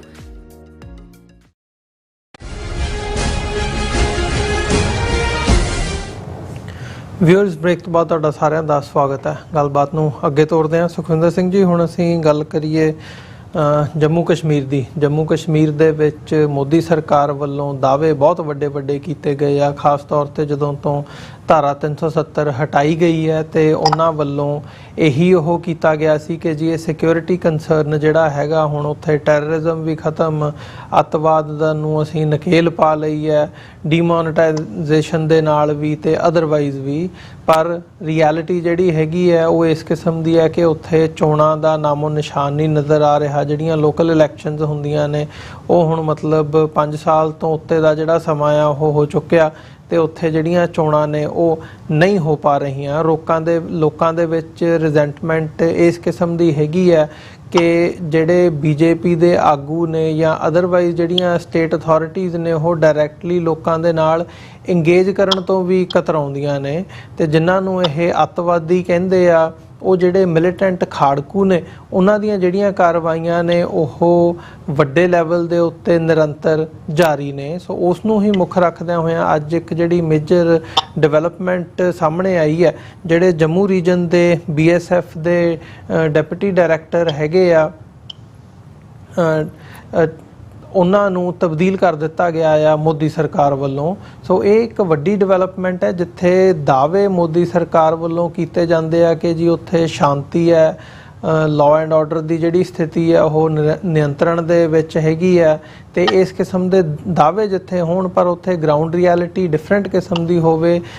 ਇਹਨਾਂ ਦੇ ਜਿਹੜੇ ਫੌਜੀ ਨੇ ਉਹਨਾਂ ਦੀਆਂ ਮਰਨ ਦੀਆਂ ਘਟਨਾਵਾਂ ਵੀ ਪਿਛਲੇ ਈਵਨ ਜੇ ਅਸੀਂ 2-3 ਹਫ਼ਤਿਆਂ ਦੇ ਵਿੱਚ ਦੇਖਣਾ ਹੋਵੇ ਤੇ ਕਈ ਘਟਨਾਵਾਂ ਇਸ ਕਿਸਮ ਦੀਆਂ ਹੋਈਆਂ ਨੇ ਤੇ ਦਰਜਨ ਦੇ ਕਰੀਬ ਜਿਹੜੇ ਫੌਜੀ ਹੈਗੇ ਆ ਉਹ ਮਾਰੇ ਗਏ ਆ। ਸੋ ਇਹ ਘਟਨਾਵਾਂ ਵੀ ਹੋ ਰਹੀਆਂ ਨੇ ਤੇ ਫਿਰ BSF ਦੇ DG ਨੂੰ ਜਿਹੜਾ ਆ ਉਹ ਉੱਥੋਂ ਚੱਕ ਕੇ ਕਿਤੇ ਹੋਰ ਭੇਜ ਦੇਣਾ, ਇਹ ਮਤਲਬ ਸਰਕਾਰੀ ਤੌਰ ਦੇ ਉੱਤੇ ਆਪਣੇ ਹੀ ਜਿਹੜੇ ਉਹਨਾਂ ਦੇ ਦਾਅਵੇ ਨੇ ਉਹ ਫੇਲ ਹੁੰਦੇ ਨਜ਼ਰ ਆਉਂਦੇ ਆ। ਕਿਵੇਂ ਦੇਖ ਰਹੇ ਹੋ ਇਹਨਾਂ ਘਟਨਾਵਾਂ ਨੂੰ ਤੇ ਨਾਲ ਥੋੜਾ ਜਿਹਾ ਜੇ ਡਿਟੇਲ ਸਾਂਝੀਆਂ ਕਰ ਸਕੋ। ਦੇਖੋ ਅਮਰੀਕ ਸਿੰਘ ਜੀ, ਇਹ ਕਿਉਂਕਿ ਮਤਲਬ ਇਹ ਜਿਹੜੀ ਖਬਰ ਆ ਉਹ ਬੜੀ ਇੰਪੋਰਟੈਂਟ ਆ ਇਸ ਪੱਖ ਤੋਂ ਵੀ, ਕਿਉਂਕਿ ਬਿਲਕੁਲ ਪੰਜਾਬ ਦੇ ਗੁਆਂਢ ਦੇ ਵਿੱਚ ਜਿਹੜੀ ਇਹ ਪੋਲੀਟੀਕਲ ਕਹਿ ਸਕਦੇ ਹਾਂ ਕਿ ਮਤਲਬ ਡਿਸਪਿਊਟ ਆ, ਜਿਹੜੀ ਜੰਗ ਆ ਜਿਹੜੀ ਇਹ ਚੱਲ ਰਹੀ ਆ, ਜਿਹਦੇ 'ਚ ਇਹ ਤਬਦੀਲੀਆਂ ਅਸੀਂ ਦੇਖ ਰਹੇ ਹਾਂ ਕਿ ਜਦੋਂ ਧਾਰਾ 370 ਤੋੜੀ ਆ ਭਾਰਤ ਸਰਕਾਰ ਨੇ, ਤੇ ਪੂਰੀ ਤਰ੍ਹਾਂ ਦੇ ਨਾਲ ਜਿਹੜੀ ਪੋਲੀਟੀਕਲ ਲੀਡਰਸ਼ਿਪ ਸੀ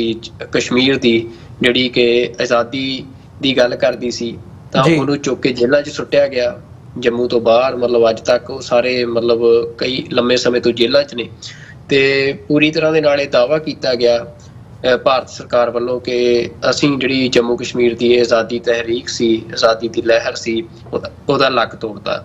ਤੇ ਉਸ ਤੋਂ ਬਾਅਦ ਇਹ ਵੀ ਦੇਖਿਆ ਗਿਆ ਕਿ ਕੁਝ ਸਮੇਂ ਤੱਕ ਜੰਮੂ ਕਸ਼ਮੀਰ ਦੇ ਵਿੱਚ ਜਿਹੜੇ ਮਿਲੀਟੈਂਟ ਐਕਟੀਵਿਟੀ ਸੀ ਜਿਹੜੀਆਂ ਉਹ ਵੀ ਘਟੀਆਂ,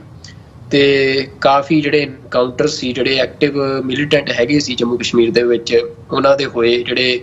ਨੌਜਵਾਨ ਸੀ ਉਹ ਐਨਕਾਊਂਟਰਾਂ ਦੇ ਵਿੱਚ ਇੰਡੀਅਨ ਫੋਰਸਿਸ ਦੇ ਵੱਲੋਂ ਕਤਲ ਕੀਤੇ ਗਏ। ਤੇ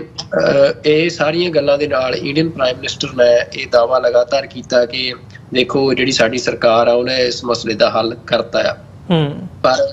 ਪਿਛਲੇ ਕੁਝ ਸਮੇਂ ਤੋਂ, ਖਾਸ ਤੌਰ ਤੇ ਇਸ ਸਾਲ ਦੇ ਵਿੱਚ, ਜਿਹੜਾ ਲਗਾਤਾਰ ਹੁਣ ਇਹ ਦੇਖਣ 'ਚ ਆ ਰਿਹਾ ਕਿ ਜਿਹੜੀ ਇੰਡੀਅਨ ਐਸਟੈਬਲਿਸ਼ਮੈਂਟ ਆ ਉਹ ਕੱਲੀ ਕਸ਼ਮੀਰ 'ਚ ਨਹੀਂ, ਕਿਉਂਕਿ ਇਸ ਤੋਂ ਪਹਿਲਾਂ ਜਿਹੜਾ ਮਿਲੀਟੈਂਟ ਹੋਟਬੈਡ ਸੀ, ਜਿਹੜੀ ਸਾਰੀ ਮਿਲੀਟੈਂਟ ਐਕਟੀਵਿਟੀ ਦਾ, ਉਹ ਕਸ਼ਮੀਰ ਜਿਹੜੀ ਵੈਲੀ ਆ ਉਹ ਸੀ। ਪਰ ਹੁਣ ਬਲਕਿ ਕਸ਼ਮੀਰ ਤੋਂ ਗਾਂਹ ਜਿਹੜਾ ਜੰਮੂ ਆ, ਜਿਹੜਾ ਬਿਲਕੁਲ ਪੰਜਾਬ ਦੇ ਗੁਆਂਢ ਦੇ ਵਿੱਚ ਜੰਮੂ ਕਸ਼ਮੀਰ ਦਾ ਹਿੱਸਾ ਪੈਂਦਾ ਆ, ਵੀ ਉਹ ਸਾਰਾ ਏਰੀਆ ਆ ਉਹ ਹੁਣ ਮਿਲੀਟੈਂਸੀ ਦਾ ਹੋਟਬੈਡ ਬਣ ਗਿਆ। ਵੀ ਇਸ ਸਾਲ ਦੇ ਵਿੱਚ ਲਗਾਤਾਰ ਜਿਹੜੇ ਹਮਲੇ ਆ ਕਸ਼ਮੀਰੀ ਮਿਲੀਟੈਂਟਸ ਜਿਹੜੇ ਆ ਉਹ ਇੰਡੀਅਨ ਆਰਮੀ ਦੇ ਕਨਵੋਏ ਹੁੰਦੇ ਆ ਜਾਂ ਕਾਫਲੇ ਹੁੰਦੇ ਆ, ਉਹਨਾਂ ਦੇ ਉੱਤੇ ਕਰ ਰਹੇ ਆ। ਤੇ ਹੁਣ ਤੱਕ ਇਸ ਸਾਲ ਦੇ ਵਿੱਚ ਅਮਰਵੀਰ ਸਿੰਘ ਜੀ 22 ਜਿਹੜੇ ਕਿਹਾ ਜਾ ਰਿਹਾ 22 ਜਾਂ ਫਿਰ 16 ਮਤਲਬ 16 ਭਾਰਤੀ ਜਵਾਨ ਜਿਹੜੇ ਆ ਉਹ ਵੱਖੋ ਵੱਖ ਹਮਲਿਆਂ ਦੇ ਵਿੱਚ ਕਸ਼ਮੀਰੀ ਖਾੜਕੂਆਂ ਨੇ ਕਤਲ ਕੀਤੇ ਆ। ਤੇ ਇਹ ਸਾਰੇ ਹਮਲੇ ਵੀ ਪੂਰੇ ਮਤਲਬ ਅਸੀਂ ਕਹਿ ਸਕਦੇ ਹਾਂ ਕਿ ਜਿਹੜੇ ਫੌਜੀ ਚਾਹੇ ਕੈਂਪ ਹੋਣ ਚਾਹੇ ਕਾਫਲੇ ਹੋਣ ਉਹਨਾਂ ਦੇ ਉੱਤੇ ਕੀਤੇ ਜਾ ਰਹੇ ਆ। ਤੇ ਜ਼ਿਆਦਾਤਰ ਹਮਲਿਆਂ ਦੇ ਵਿੱਚ ਇਹ ਵੀ ਦੇਖਣ 'ਚ ਆ ਰਿਹਾ ਕਿ ਹਮਲਾ ਹੋਣ ਤੋਂ ਬਾਅਦ ਜਿਹੜੀ ਇੰਡੀਅਨ ਸਿਕਿਉਰਿਟੀ ਫੋਰਸਿਸ ਜਦੋਂ ਮੁੜ ਕੇ ਕਾਊਂਟਰ ਇੰਸਰਜੈਂਸੀ ਆਪਰੇਸ਼ਨ ਚਲਾਉਂਦੀ ਆ, ਤਾਂ ਉਹਨਾਂ ਆਪਰੇਸ਼ਨਸ ਦੇ ਵਿੱਚ ਵੀ ਜਿਹੜੇ ਕਸ਼ਮੀਰੀ ਮਿਲੀਟੈਂਟ ਆ ਉਹ ਮਤਲਬ ਇੰਡੀਅਨ ਸਿਕਿਉਰਿਟੀ ਫੋਰਸਿਸ ਦੇ ਉੱਤੇ ਹਾਵੀ ਹੋ ਰਹੇ ਆ। ਤੇ ਉਹਨਾਂ ਆਪਰੇਸ਼ਨਸ ਦੇ ਵਿੱਚ ਕਸ਼ਮੀਰੀ ਮਿਲੀਟੈਂਟਸ ਦਾ ਘੱਟ ਨੁਕਸਾਨ ਹੋ ਰਿਹਾ ਤੇ ਇੰਡੀਅਨ ਸਿਕਿਉਰਿਟੀ ਫੋਰਸਿਸ ਦਾ ਵੱਧ ਨੁਕਸਾਨ ਹੋ ਰਿਹਾ ਹੈ। ਤੇ ਇਹ ਸਾਰੇ ਦੇ ਮੱਦੇਨਜ਼ਰ ਜਿਹੜੀ ਦਿੱਲੀ ਦੇ ਵਿੱਚ ਸਾਰੀ ਇੰਡੀਅਨ ਐਸਟੈਬਲਿਸ਼ਮੈਂਟ ਆ ਉਹ ਹਿੱਲੀ ਹੋਈ ਆ, ਜਿਹਦੇ ਚੱਲਦੇ ਜਿਹੜਾ ਇਹ ਫੈਸਲਾ ਅੱਜ ਅਸੀਂ ਦੇਖ ਰਹੇ ਆ ਕਿ ਜਿਹੜੇ 2 ਵੱਡੇ ਆਫੀਸਰ ਸੀ, ਜਿਹੜੀ BSF ਆ ਉਹਦੇ ਮਤਲਬ ਜੰਮੂ ਇਸ ਸਾਰੀ ਬਾਰਡਰ ਦੇ ਉੱਤੇ, ਕਿਉਂਕਿ ਜਿਹੜਾ ਇਹ 2 ਤਰ੍ਹਾਂ ਦਾ ਬਾਰਡਰ ਆ ਅਮਰਵੀਰ ਸਿੰਘ ਜੀ, ਇੱਕ LOC ਹੈ ਜਿਹੜੀ ਲਾਈਨ ਆਫ ਕੰਟਰੋਲ ਜਿਹਨੂੰ ਕਹਿੰਦੇ ਆ, ਜਿਹੜਾ ਕਿ ਡਿਸਪਿਊਟਡ ਜਿਹਨੂੰ ਬਾਰਡਰ ਮੰਨਿਆ ਜਾਂਦਾ ਆ, ਤੇ ਉਹ ਜਿਹੜਾ ਆ ਉਹਦੇ ਉੱਤੇ ਇੰਡੀਅਨ ਆਰਮੀ ਜਿਹੜੀ ਆ ਉਹ ਤੈਨਾਤ ਰਹਿੰਦੀ ਆ ਤੇ ਉਹ ਕੰਮ ਮਤਲਬ ਉੱਥੇ ਦਾ ਸੈਟਅਪ ਅਲੱਗ ਤਰ੍ਹਾਂ ਦਾ ਆ। ਪਰ ਜਿਹੜਾ ਇੰਟਰਨੈਸ਼ਨਲ ਬਾਰਡਰ ਆ ਜਿਹੜਾ ਜੰਮੂ ਦੇ ਏਰੀਏ ਦੇ ਵਿੱਚ ਪੈਂਦਾ ਆ, ਚਾਹੇ ਉਹ ਪੰਜਾਬ ਦੇ ਵਿੱਚ ਵੀ ਪਾਕਿਸਤਾਨ ਨਾਲ ਲੱਗਦਾ ਹੋਵੇ, ਜਿੰਨਾ ਵੀ ਇੰਡੀਆ ਦਾ ਇੰਟਰਨੈਸ਼ਨਲ ਬਾਰਡਰ ਆ, ਉਹਨੂੰ ਇੰਡੀਆ ਦੇ ਵਿੱਚ ਜਿਹੜੀ ਇਹ ਇੱਕ ਪੈਰਾਮਿਲਟਰੀ ਦਾ ਹੀ ਪਾਰਟ ਆ ਬਾਰਡਰ ਸਿਕਿਉਰਿਟੀ ਫੋਰਸ, ਉਹਨੂੰ ਗਾਰਡ ਕਰਦੀ ਆ। ਤੇ ਜਿਹੜੇ ਇਸ ਏਰੀਏ ਦੇ ਵਿੱਚ ਜਿਹੜਾ BSF ਦੇ ਡਾਇਰੈਕਟਰ ਜਨਰਲ ਸੀ ਫਿਰ ਉਹ ਨਿਤਿਨ ਅਗਰਵਾਲ ਜਿਨ੍ਹਾਂ ਦਾ ਨਾਂ ਆ, ਤੇ ਉਹਨਾਂ ਦੇ ਨਾਲ ਜਿਹੜੇ ਉਹਨਾਂ ਦੇ ਡਿਪਟੀ ਸਪੈਸ਼ਲ ਡਾਇਰੈਕਟਰ ਜਨਰਲ ਸੀ ਖੁਰਾਨੀਆ ਕਰਕੇ, ਇਹਨਾਂ ਦੋਵਾਂ ਨੂੰ ਹੀ ਜਿਹੜਾ ਆ ਉਹ ਉੱਥੋਂ ਉਹਨਾਂ ਦੀ ਛੁੱਟੀ ਕਰਤੀ ਗਈ ਆ ਤੇ ਦੁਬਾਰਾ ਉਹਨਾਂ ਦੇ ਜਿਹੜੇ ਆਪਣੇ ਸਟੇਟ ਕੈਡਰ ਨੇ ਉਹਨਾਂ ਦੇ ਵਿੱਚ ਉਹਨਾਂ ਨੂੰ ਵਾਪਸ ਭੇਜ ਦਿੱਤਾ ਗਿਆ। ਤਾਂ ਇਹ ਮਤਲਬ ਇਸ ਗੱਲ ਦੀ ਪੁਸ਼ਟੀ ਕਰਦਾ ਆ ਕਿ ਜਿਹੜੇ ਕਸ਼ਮੀਰੀ ਮਿਲੀਟੈਂਟ ਆ, ਜਿਹੜੀ ਇਹ ਇੱਕ ਉੱਥੇ ਗਰੀਲਾ ਵਾਰਫੇਅਰ ਚੱਲ ਰਿਹਾ ਆ, ਉਹਦੇ ਵਿੱਚ ਉਸ ਇੰਡੀਆ ਨੂੰ ਦੁਬਾਰਾ ਹਿਲਾਉਣ ਦੇ ਵਿੱਚ ਕਾਮਯਾਬ ਹੋਇਆ। ਤੇ ਇਸ ਟਾਈਮ ਜਿਹੜੀ ਇੰਡੀਅਨ ਐਸਟੈਬਲਿਸ਼ਮੈਂਟ ਆ ਉਹ ਅਸੀਂ ਕਹਿ ਸਕਦੇ ਹਾਂ ਕਿ ਬੈਕਫੁੱਟ ਤੇ ਆਉਂਦੀ ਨਜ਼ਰ ਆ ਰਹੀ ਆ, ਕਿਉਂਕਿ ਕਾਫੀ ਯਤਨਾਂ ਦੇ ਬਾਵਜੂਦ, ਕਾਫੀ ਕੋਸ਼ਿਸ਼ਾਂ ਦੇ ਬਾਵਜੂਦ ਜਿਹੜਾ ਇਹ ਜੰਮੂ ਏਰੀਆ ਹੈ ਸਾਰਾ, ਜਿੱਥੇ ਇਹ ਐਕਟੀਵਿਟੀਜ਼ ਹੋ ਰਹੀਆਂ ਨੇ, ਉਹਦੇ ਵਿੱਚ ਉਹ ਮਤਲਬ ਉਹਨਾਂ ਨੂੰ ਨਿਊਟਰਲਾਈਜ਼ ਕਰਨ ਦੇ ਵਿੱਚ ਕਾਮਯਾਬ ਨਹੀਂ ਹੋ ਪਾ ਰਹੇ ਆ। ਤਾਂ ਉਹਦੇ 'ਚ ਕੁਝ ਗੱਲਾਂ ਸਾਹਮਣੇ ਇਹ ਆਈਆਂ ਨੇ ਕਿ ਜਿਹੜੇ ਇਹ ਕਸ਼ਮੀਰੀ ਮਿਲੀਟੈਂਟ ਨੇ, ਮਤਲਬ ਇਹ ਦਾਅਵਾ ਕੀਤਾ ਜਾ ਰਿਹਾ ਕਿ ਵੈਲ ਟ੍ਰੇਨਡ ਆ, ਵੈਲ ਇਕੁਇਪਡ ਆ, ਤੇ ਦੂਜਾ ਇਹ ਆ ਕਿ ਉਹ ਆਮ ਪਿੰਡਾਂ ਦੇ ਵਿੱਚ ਹੁਣ ਬਿਲਕੁਲ ਵੀ ਨਹੀਂ ਆਉਂਦੇ, ਕਿਉਂਕਿ ਇਸ ਏਰੀਏ ਦੇ ਵਿੱਚ ਜਿਹੜਾ ਜੰਮੂ ਦਾ ਏਰੀਆ ਆ ਇੰਟਰਨੈਸ਼ਨਲ ਬਾਰਡਰ ਵਾਲਾ, ਇਹ ਬਹੁਤ ਸੰਘਣੇ ਜੰਗਲ ਨੇ ਇਸ ਏਰੀਏ ਦੇ ਵਿੱਚ, ਤੇ ਉਹ ਜੰਗਲ ਦੇ ਵਿੱਚ ਹੀ ਰਹਿੰਦੇ ਆ ਤੇ ਉਹਨਾਂ ਦਾ ਜਿਹੜਾ ਖਾਣ ਪੀਣ ਵੀ ਆ ਉਹ ਜਿਵੇਂ ਉੱਥੇ ਜੰਮੂ ਦੇ ਵਿੱਚ ਭੇਡਾਂ ਚਰਾਉਣ ਦਾ ਬੜਾ ਕੰਮ ਆ, ਤਾਂ ਜਿਹੜੇ ਉਹ ਭੇਡਾਂ ਚਰਾਉਣ ਵਾਲੇ ਜਾਂ ਬੱਕਰੀਆਂ ਚਰਾਉਣ ਵਾਲੇ ਲੋਕ ਨੇ ਉਹਨਾਂ ਤੋਂ ਹੀ ਉਹਨਾਂ ਨੂੰ ਖਾਣ ਪੀਣ ਦਾ ਸਮਾਨ ਮਿਲਦਾ ਆ ਤੇ ਜਾਂ ਉਹਨਾਂ ਤੋਂ ਖਰੀਦਦੇ ਆ। ਇਹ ਵੀ ਗੱਲਾਂ ਸਾਹਮਣੇ ਆਈਆਂ ਨੇ ਵੀ ਪੈਸੇ ਦੇ ਨਾਲ ਉਹਨਾਂ ਲੋਕਾਂ ਤੋਂ ਖਾਣ ਪੀਣ ਦਾ ਸਮਾਨ ਖਰੀਦ ਲੈਂਦੇ ਆ, ਪਰ ਉਹ ਜਿਹੜੀ ਲੋਕਲ ਪੋਪੂਲੇਸ਼ਨ ਆ ਉਹਦੇ 'ਚ ਨਹੀਂ ਆਉਂਦੇ ਤੇ ਉਹ ਜੰਗਲਾਂ ਦੇ ਵਿੱਚ ਹੀ ਟਿਕੇ ਹੋਏ ਆ ਤੇ ਉਹ ਆਪਣਾ ਅਟੈਕ ਕਰਕੇ ਇੰਡੀਅਨ ਕਨਵੋਏ ਦੇ ਉੱਤੇ ਤੇ ਵਾਪਸ ਫਿਰ ਜੰਗਲਾਂ 'ਚ ਚਲੇ ਜਾਂਦੇ ਆ। ਤੇ ਜਦੋਂ ਜੰਗਲਾਂ ਦੇ ਵਿੱਚ ਕਾਊਂਟਰ ਇੰਸਰਜੈਂਸੀ ਆਪਰੇਸ਼ਨ ਕਰਨ ਲਈ ਇੰਡੀਅਨ ਫੋਰਸਿਸ ਜਾਂਦੀਆਂ ਨੇ ਤਾਂ ਫਿਰ ਉਹਨਾਂ ਦੇ ਟਰੈਪ ਲਾਏ ਹੋਏ ਆ ਤੇ ਉਹਨਾਂ ਦੇ ਵਿੱਚ ਆ ਕੇ ਹੋਰ ਇੰਡੀਅਨ ਜਿਹੜੇ ਆਰਮੀ ਪਰਸਨਲ ਨੇ ਉਹਨਾਂ ਦੀਆਂ ਡੈਥਸ ਹੋ ਰਹੀਆਂ। ਤਾਂ ਇਹ ਜਿਹੜਾ ਸਾਰਾ ਪ੍ਰੋਸੈਸ ਹੁੰਦਾ ਇਹਦੇ ਚ ਅਮਰਵੀਰ ਸਿੰਘ ਜੀ ਇਹ ਸਾਈਕੋਲੋਜੀਕਲ ਵਾਰਫੇਅਰ ਵੀ ਹੁੰਦੀ ਹੈ ਕਿ ਜਦੋਂ ਇਸ ਤਰੀਕੇ ਦੇ ਨਾਲ ਤੁਸੀਂ ਕਾਊਂਟਰ ਇੰਸਰਜੈਂਸੀ ਆਪਰੇਸ਼ਨ ਦੇ ਵਿੱਚ ਵੀ ਤੁਹਾਡੇ ਬੰਦੇ ਮਰਨ ਤਾਂ ਜਿਹੜੇ ਤੁਹਾਡੇ ਆਰਮੀ ਪਰਸਨਲ ਹੁੰਦੇ ਆ ਉਹਨਾਂ ਦੇ ਅੰਦਰ ਇੱਕ ਫੀਅਰ ਕ੍ਰੀਏਟ ਹੋ ਜਾਂਦਾ ਕਿ ਉਹ ਫਿਰ ਉਹਨਾਂ ਜੰਗਲਾਂ ਵੱਲ ਨੂੰ ਮੂਵ ਕਰਨ ਤੋਂ ਵੀ ਜਿਹੜੇ ਬੰਦੇ ਆ ਉਹ ਡਰਨ ਲੱਗ ਜਾਂਦੇ ਆ, ਤੁਹਾਡੀ ਫੌਜ ਵੀ ਡਰਨ ਲੱਗ ਜਾਂਦੀ ਆ। ਤਾਂ ਇੱਕ ਤਰੀਕੇ ਦਾ ਜਿਹੜਾ ਇਸ ਤਰ੍ਹਾਂ ਦਾ ਉੱਥੇ ਮਾਹੌਲ ਹੁਣ ਬਣ ਰਿਹਾ ਆ। ਤਾਂ ਅਸੀਂ ਕਹਿ ਸਕਦੇ ਹਾਂ ਵੀ ਧਾਰਾ 370 ਤੋੜਨ ਤੋਂ ਬਾਅਦ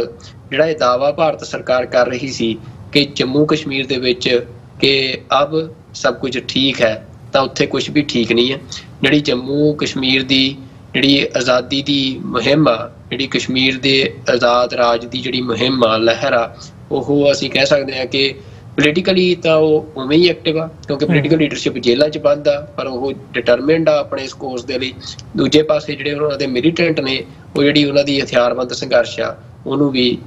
ਉਵੇਂ ਹੀ ਚਲਾ ਰਹੇ ਆ। ਤਾਂ ਜਿਹੜੀ ਸਾਰੀ ਦੁਨੀਆ ਦੇ ਵਿੱਚ ਜੀਓਪੋਲੀਟੀਕਲ ਤਬਦੀਲੀ ਹੋ ਰਹੀ ਆ ਤਾਂ ਇਹਨੂੰ ਅਸੀਂ ਉਹ ਤੋਂ ਵੱਖਰਾ ਕਰਕੇ ਨਹੀਂ ਦੇਖ ਸਕਦੇ। ਤੇ ਇਹ ਕਿਉਂਕਿ ਕਸ਼ਮੀਰ ਦਾ ਜਿਹੜਾ ਇਹ ਸਾਰਾ ਹਿੱਸਾ ਆ ਇਹ ਇੰਡੀਆ ਚਾਈਨਾ ਦੇ ਵਿੱਚ ਵੀ ਇੱਕ ਇੰਪੋਰਟੈਂਟ ਹਿੱਸਾ ਬਣ ਚੁੱਕਿਆ ਹੁਣ, ਕਿਉਂਕਿ ਜਿਹੜਾ ਚਾਈਨਾ ਦਾ ਵਨ ਬੈਲਟ ਰੋਡ ਇਨੀਸ਼ੀਏਟਿਵ ਆ ਉਹ ਚਾਈਨਾ ਦਾ ਅਸੀਂ ਕਹਿ ਸਕਦੇ ਕਿ ਜਿਹੜੀ ਇਹ ਸਾਰੀ ਚਾਈਨਾ US ਦਾ ਟ੍ਰੇਡ ਵਾਰ ਆ ਜਾਂ ਜਿਹੜੀ ਜੀਓਪੋਲੀਟੀਕਲ ਵਾਰ ਆ, ਪਾਵਰ ਕਲੈਸ਼ ਆ, ਉਹਦੇ ਚ ਸਭ ਤੋਂ ਅਹਿਮ ਜਿਹੜਾ ਜਿਹਦੇ ਚ ਤੇ ਚਾਈਨਾ ਨੇ ਸਾਰਾ ਕੁਝ ਦਾਅ ਤੇ ਲਾਇਆ ਹੋਇਆ ਉਹ ਵਨ ਬੈਲਟ ਰੋਡ ਇਨੀਸ਼ੀਏਟਿਵ ਆ ਤੇ ਕਸ਼ਮੀਰ ਦੀ ਜਿਹੜੀ ਟੈਰੀਟਰੀ ਆ ਉਹ ਉਹਦਾ ਸਭ ਤੋਂ ਅਹਿਮ ਹਿੱਸਾ ਆ। ਤੇ ਇਸ ਕਰਕੇ ਜਿਹੜੀ ਕਸ਼ਮੀਰ ਦੀ ਮੂਵਮੈਂਟ ਆ ਉਹ ਹੁਣ ਮਤਲਬ ਜਿਹੜਾ ਇਹ ਸਾਰੀ ਇੰਟਰਨੈਸ਼ਨਲ ਕਨਫਲਿਕਟ ਜਿਹੜਾ ਇੱਕ ਬਣ ਰਿਹਾ ਜਾਂ ਜੀਓਪੋਲੀਟੀਕਲ ਸ਼ਿਫਟ ਆ ਰਹੀ ਆ, ਇਹ ਉਹਦਾ ਹੀ ਹਿੱਸੇ ਵਜੋਂ ਅਸੀਂ ਇਹਨੂੰ ਦੇਖ ਸਕਦੇ ਆ। ਤੇ ਉਸ ਦੇ ਨਾਲ ਫਿਰ ਕਿਉਂਕਿ ਪੰਜਾਬ ਦੀ ਗਵਾਂਢ 'ਚ ਆ ਤਾਂ ਜਦੋਂ ਗਵਾਂਢ ਦੇ ਵਿੱਚ ਇੱਕ ਇਸ ਤਰੀਕੇ ਦੀ ਮੂਵਮੈਂਟ ਜਿਹੜੀ ਆ ਉਹ ਚੱਲ ਰਹੀ ਹੋਵੇ, ਉਹ ਜ਼ੋਰ ਫੜ ਰਹੀ ਹੋਵੇ ਤਾਂ ਉਹਦਾ ਫਿਰ ਪੰਜਾਬ ਦੇ ਉੱਤੇ ਅਸਰ ਪੈਣਾ ਵੀ ਸੁਭਾਵਿਕ ਆ। ਤਾਂ ਇਸ ਕਰਕੇ ਜੋ ਇਹ ਘਟਨਾਵਾਂ ਵਾਪਰ ਰਹੀਆਂ ਨੇ ਜਾਂ ਜਿਵੇਂ ਕਸ਼ਮੀਰ ਦੇ ਵਿੱਚ ਹਾਲਾਤ ਬਦਲ ਰਹੇ ਆ ਜਾਂ ਜੋ ਚੱਲ ਰਿਹਾ ਆ ਉਸ ਦੇ ਉੱਤੇ ਜ਼ਰੂਰ ਪੰਜਾਬ ਦੇ ਜਿਹੜੇ ਲੋਕ ਆ ਉਹਨਾਂ ਨੂੰ ਨਜ਼ਰ ਬਣਾ ਕੇ ਰੱਖਣੀ ਚਾਹੀਦੀ ਹੈ। ਬਿਲਕੁਲ ਸੁਖਵਿੰਦਰ ਸਿੰਘ ਜੀ, ਇਹ ਗੱਲ ਜ਼ਰੂਰ ਹੈਗੀ ਹੈ। ਸੋ ਇੱਕ ਇੱਥੇ ਛੋਟੇ ਜਿਹੇ ਕਮਰਸ਼ੀਅਲ ਬ੍ਰੇਕ ਦੇ ਲਈ ਰੁਕਦੇ ਹਾਂ। ਬ੍ਰੇਕ ਤੋਂ ਬਾਅਦ ਵਿਊਅਰਸ ਗੱਲਬਾਤ ਨੂੰ ਅੱਗੇ ਤੋਰਦੇ ਹਾਂ।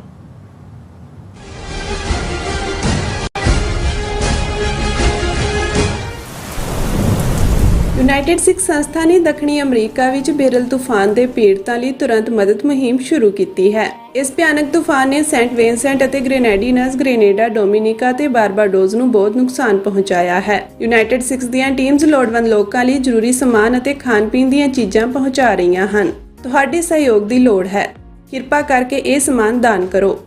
ਖਾਣ-ਪੀਣ ਦੀਆਂ ਚੀਜ਼ਾਂ, ਤਿਰਪਾਲ, ਜਨਰੇਟਰ, ਕੱਪੜੇ, ਤੰਬੂ, ਟਾਇਲਟ ਪੇਪਰ, ਬਰਸਾਤੀ ਕੋਟ, ਸੈਨੇਟਰੀ ਪੈਡ, ਹਰੇਕ ਸਾਈਜ਼ ਦੇ ਡਾਈਪਰ ਆਦਿ। ਡੋਨੇਟ ਕਰਨ ਲਈ contact@united6.org ਤੇ ਸੰਪਰਕ ਕਰੋ। ਮਦਦ ਕਰਨ ਲਈ ਕਿਰਪਾ ਕਰਕੇ ਸਾਡੀ ਵੈਬਸਾਈਟ ਤੇ ਡੋਨੇਟ ਕਰੋ। ਪ੍ਰੇਰਨਾਦਾਇਕ ਮਾਪੇ ਕਿਵੇਂ ਬਣੀਏ? ਸਿੱਖੀ ਨੂੰ ਆਪਣੇ ਪਰਿਵਾਰਕ ਜੀਵਨ ਵਿੱਚ ਕਿਵੇਂ ਲਿਆਈਏ ਤੇ ਕਿਵੇਂ ਪਰਿਵਾਰਕ ਨੀਹਾਂ ਮਜ਼ਬੂਤ ਬਣਾਈਏ? ਕਿ ਤੁਸੀਂ ਵੀ ਇਹਨਾਂ ਸਵਾਲਾਂ ਦੇ ਜਵਾਬ ਲੱਭ ਰਹੇ ਹੋ ਤਾਂ ਤੁਹਾਡੇ ਲਈ ਹੈ ਵੱਡੀ ਖੁਸ਼ਖਬਰੀ। ਨਿਊਯਾਰਕ ਅਤੇ ਨਿਊ ਜਰਸੀ ਵਿਖੇ ਹੋ ਰਿਹਾ ਹੈ Sikh parenting course. The World Sikh Parliament Education Council, Khalsa Foundation, Share Charity ਅਤੇ ਹੋਰ ਸਿੱਖ ਜਥੇਬੰਦੀਆਂ ਦੇ ਸਹਿਯੋਗ ਨਾਲ ਇਹ ਕੋਰਸ ਪੰਜਾਬੀ ਅਤੇ ਅੰਗਰੇਜ਼ੀ ਦੋਵਾਂ ਭਾਸ਼ਾਵਾਂ ਵਿੱਚ ਕਰਵਾਇਆ ਜਾਵੇਗਾ, ਜਿੱਥੇ ਭਾਈ ਜਗਜੀਤ ਸਿੰਘ ਤੁਹਾਡੇ ਨਾਲ ਸਾਂਝੀ ਕਰਨਗੇ ਪੇਰੈਂਟਿੰਗ ਨਾਲ ਸੰਬੰਧਿਤ ਅਹਿਮ ਜਾਣਕਾਰੀ। 10 ਅਗਸਤ ਦਿਨ ਸ਼ਨੀਚਰਵਾਰ ਨੂੰ ਸਵੇਰੇ 10 ਵਜੇ ਤੋਂ ਸ਼ਾਮ 4 ਵਜੇ ਤੱਕ Bombay Theatre 6825 Fresh Meadow Lane, Flushing, New York ਅਤੇ 11 ਅਗਸਤ ਦਿਨ ਐਤਵਾਰ ਸਵੇਰੇ 10 ਵਜੇ ਤੋਂ ਸ਼ਾਮ 5 ਵਜੇ ਤੱਕ ਗੁਰਦੁਆਰਾ ਸਾਹਿਬ ਦਸ਼ਮੇਸ਼ ਦਰਬਾਰ, ਕਾਰਟਰੇਟ, ਨਿਊ ਜਰਸੀ ਵਿਖੇ ਜ਼ਰੂਰ ਪਹੁੰਚੋ।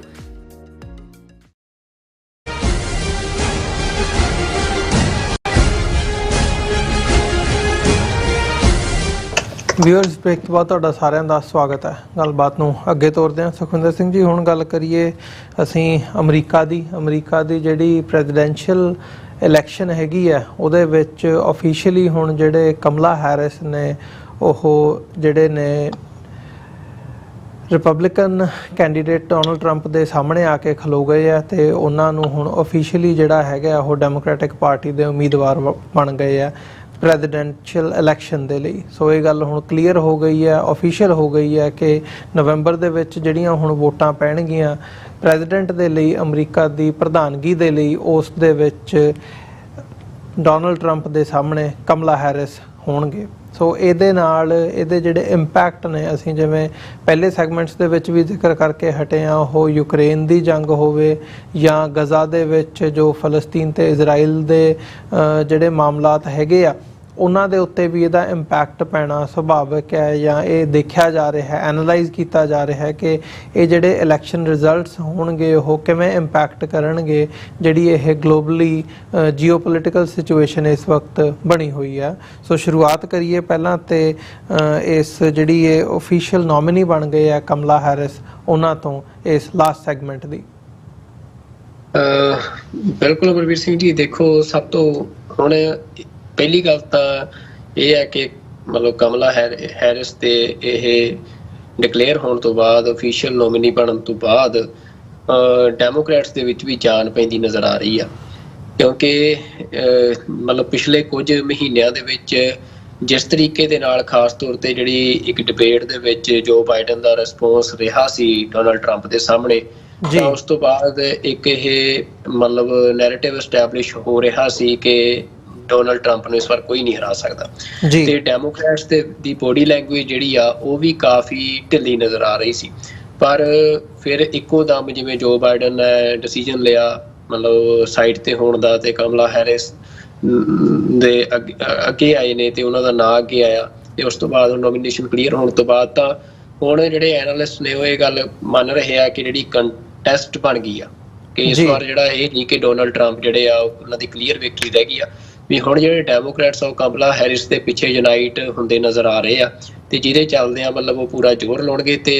ਇੱਕ ਸਖਤ ਮੁਕਾਬਲਾ ਇਸ ਵਾਰ ਵੀ ਸਾਨੂੰ ਯੂਐਸ ਦੀ ਇਲੈਕਸ਼ਨ ਦੇ ਵਿੱਚ ਹੁਣ ਦੇਖਣ ਨੂੰ ਮਿਲਦਾ ਨਜ਼ਰ ਆ ਰਿਹਾ ਆ ਜੀ। ਤੇ ਦੂਜੀ ਗੱਲ ਕਮਲਾ ਹੈਰਿਸ ਦੇ ਕਿਉਂਕਿ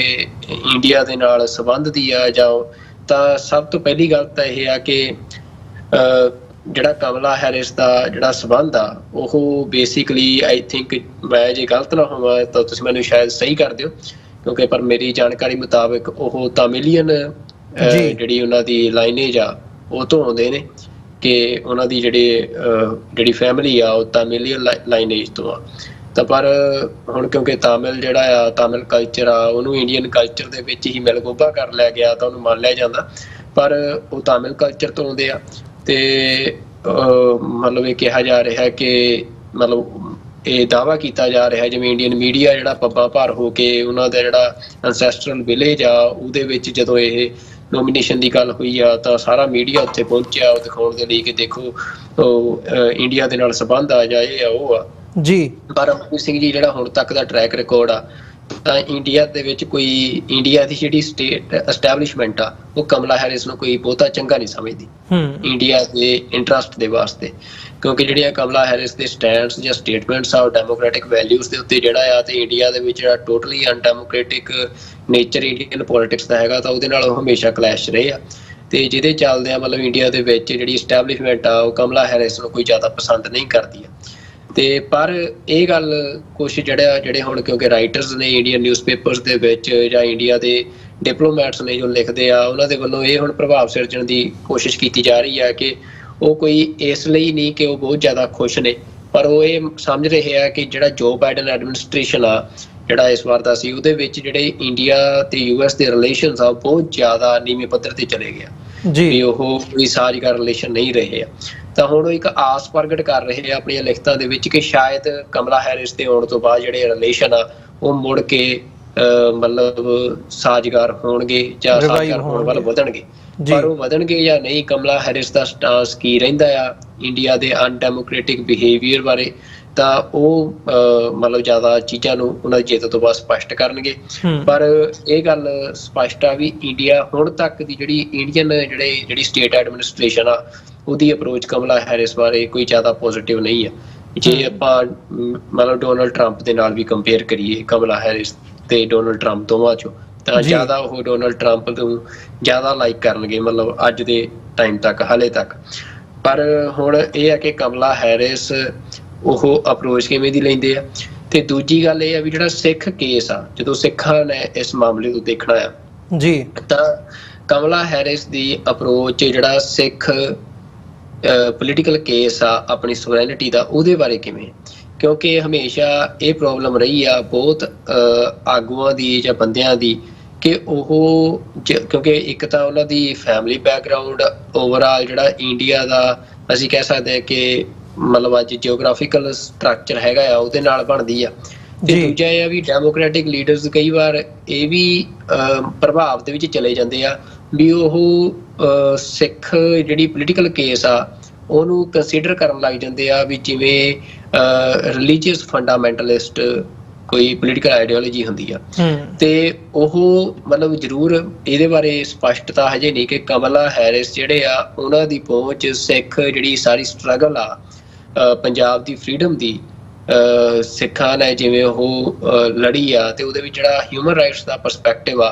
ਕਿ ਸਿੱਖ ਜਿਹੜੇ ਆ ਉਹ ਇਸ ਥਾਂ ਤੱਕ ਪਹੁੰਚੇ ਕਿਵੇਂ ਆ, ਕਿ ਕਿਵੇਂ ਸਿੱਖਾਂ ਨੇ ਆਪਣਾ ਸਾਰਾ ਕੁਝ ਗਵਾ ਕੇ ਪਾਰਟੀਸ਼ਨ ਦੇ ਵਿੱਚ ਉਸ ਤੋਂ ਬਾਅਦ ਇੰਡੀਆ ਦੇ ਲਈ ਨਾਲ ਜੁੜਨਾ ਉਹਨਾਂ ਨੇ ਪ੍ਰਵਾਨ ਕੀਤਾ। ਤੇ ਫਿਰ ਇੰਡੀਆ ਦੀ ਜਿਹੜੀ ਜ਼ਿੰਮੇਵਾਰੀ ਸੀ ਕਿ ਸਿੱਖਾਂ ਨੂੰ ਰਾਈਟਸ ਦੇਣੇ, ਇੱਕ ਕਮਿਊਨਿਟੀ ਵਜੋਂ ਉਹਨਾਂ ਦੀ ਆਇਡੈਂਟੀਟੀ ਨੂੰ ਸਿਕਿਉਰ ਕਰਨਾ, ਜਦੋਂ ਇੰਡੀਆ ਉਹਦੇ 'ਚ ਫੇਲ ਹੋਇਆ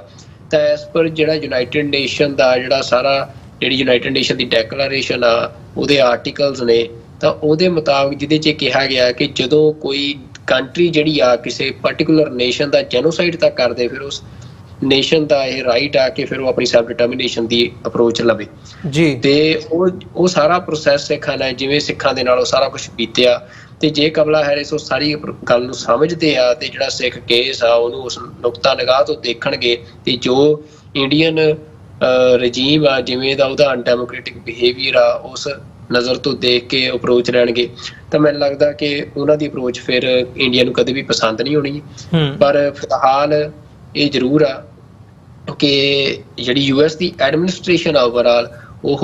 ਮੈਨੂੰ ਲੱਗਦਾ ਕਿ ਕਾਫੀ ਹੱਦ ਤੱਕ ਇਸ ਗੱਲ ਨੂੰ ਸਮਝ ਚੁੱਕੀ ਆ ਕਿ ਉਸ ਭਾਵੇਂ ਖਿੱਤੇ ਦੇ ਵਿੱਚ ਐਜ਼ ਆ ਅਲਾਈ ਉਹ ਕਿਸੇ ਨੂੰ ਦੇਖ ਸਕਦੇ ਹੋਣ, ਚਾਹੇ ਇੱਕ ਸਟਰੋਂਗ ਡੈਮੋਕ੍ਰੈਟਿਕ ਕਮਿਊਨਿਟੀ ਵਜੋਂ ਕਿਸੇ ਨੂੰ ਦੇਖ ਸਕਦੇ ਹੋਣ, ਤਾਂ ਉਹਨਾਂ ਨੂੰ ਸਭ ਤੋਂ ਵੱਧ ਜਿਹੜੀ ਪੋਸੀਬਿਲਿਟੀ ਉਹ ਸਿੱਖਾਂ 'ਚ ਹੀ ਨਜ਼ਰ ਆ ਰਹੀ ਆ। ਤਾਂ ਮਤਲਬ ਮੈਨੂੰ ਲੱਗਦਾ ਨਹੀਂ ਕਿ ਕਮਲਾ ਹੈਰਿਸ ਹੋਣ ਚਾਹੇ ਕੋਈ ਹੋਰ ਪ੍ਰੈਜ਼ੀਡੈਂਟ ਆਵੇ ਉੱਥੇ, ਚਾਹੇ ਡੋਨਲਡ ਟਰੰਪ ਹੋਣ, ਤਾਂ ਉਹ ਪਾਲਿਸੀ ਜਿਹੜੀ ਆ ਉਹਦੇ 'ਚ ਕੋਈ ਵੱਡਾ ਸ਼ਿਫਟ ਆਉਣਾ ਆ। ਪਰ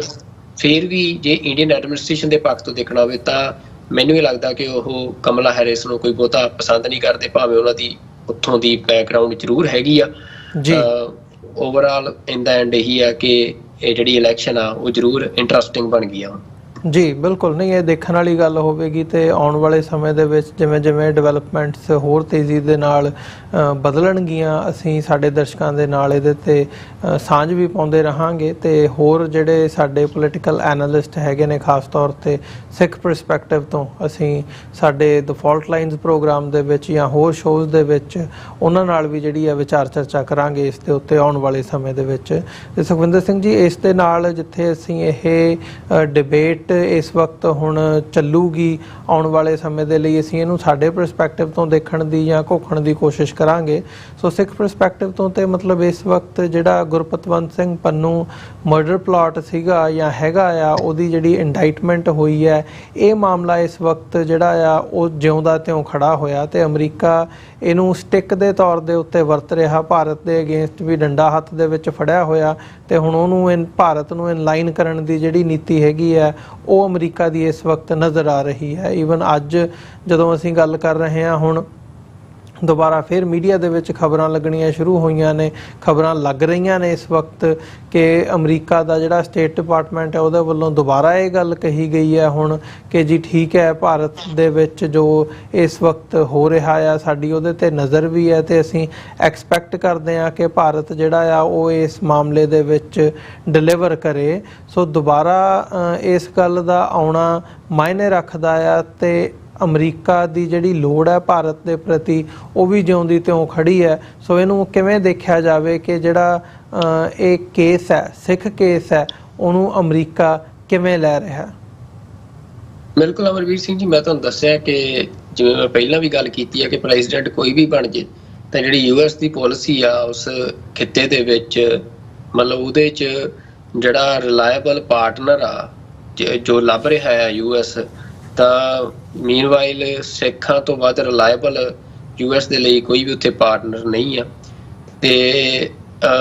ਕਿਉਂਕਿ ਸਿੱਖਾਂ ਦੇ ਨਾਲ ਜਿਹੜਾ US ਦਾ ਇੱਕ ਅਸੀਂ ਕਹਿ ਸਕਦੇ ਹਾਂ ਕਿ ਕਈ ਦਹਾਕਿਆਂ ਦਾ ਪੁਰਾਣਾ ਰਿਸ਼ਤਾ ਵੀ ਹੁਣ ਬਣ ਚੁੱਕਿਆ। ਜਿਵੇਂ ਸਿੱਖ ਜੈਨੋਸਾਈਡ ਤੋਂ ਬਾਅਦ ਇੱਕ ਅਸੀਂ ਕਹਿ ਸਕਦੇ ਹਾਂ ਕਿ ਸੇਫ ਸਪੇਸ ਲੱਭਦੇ ਹੋਏ US ਜਾਂ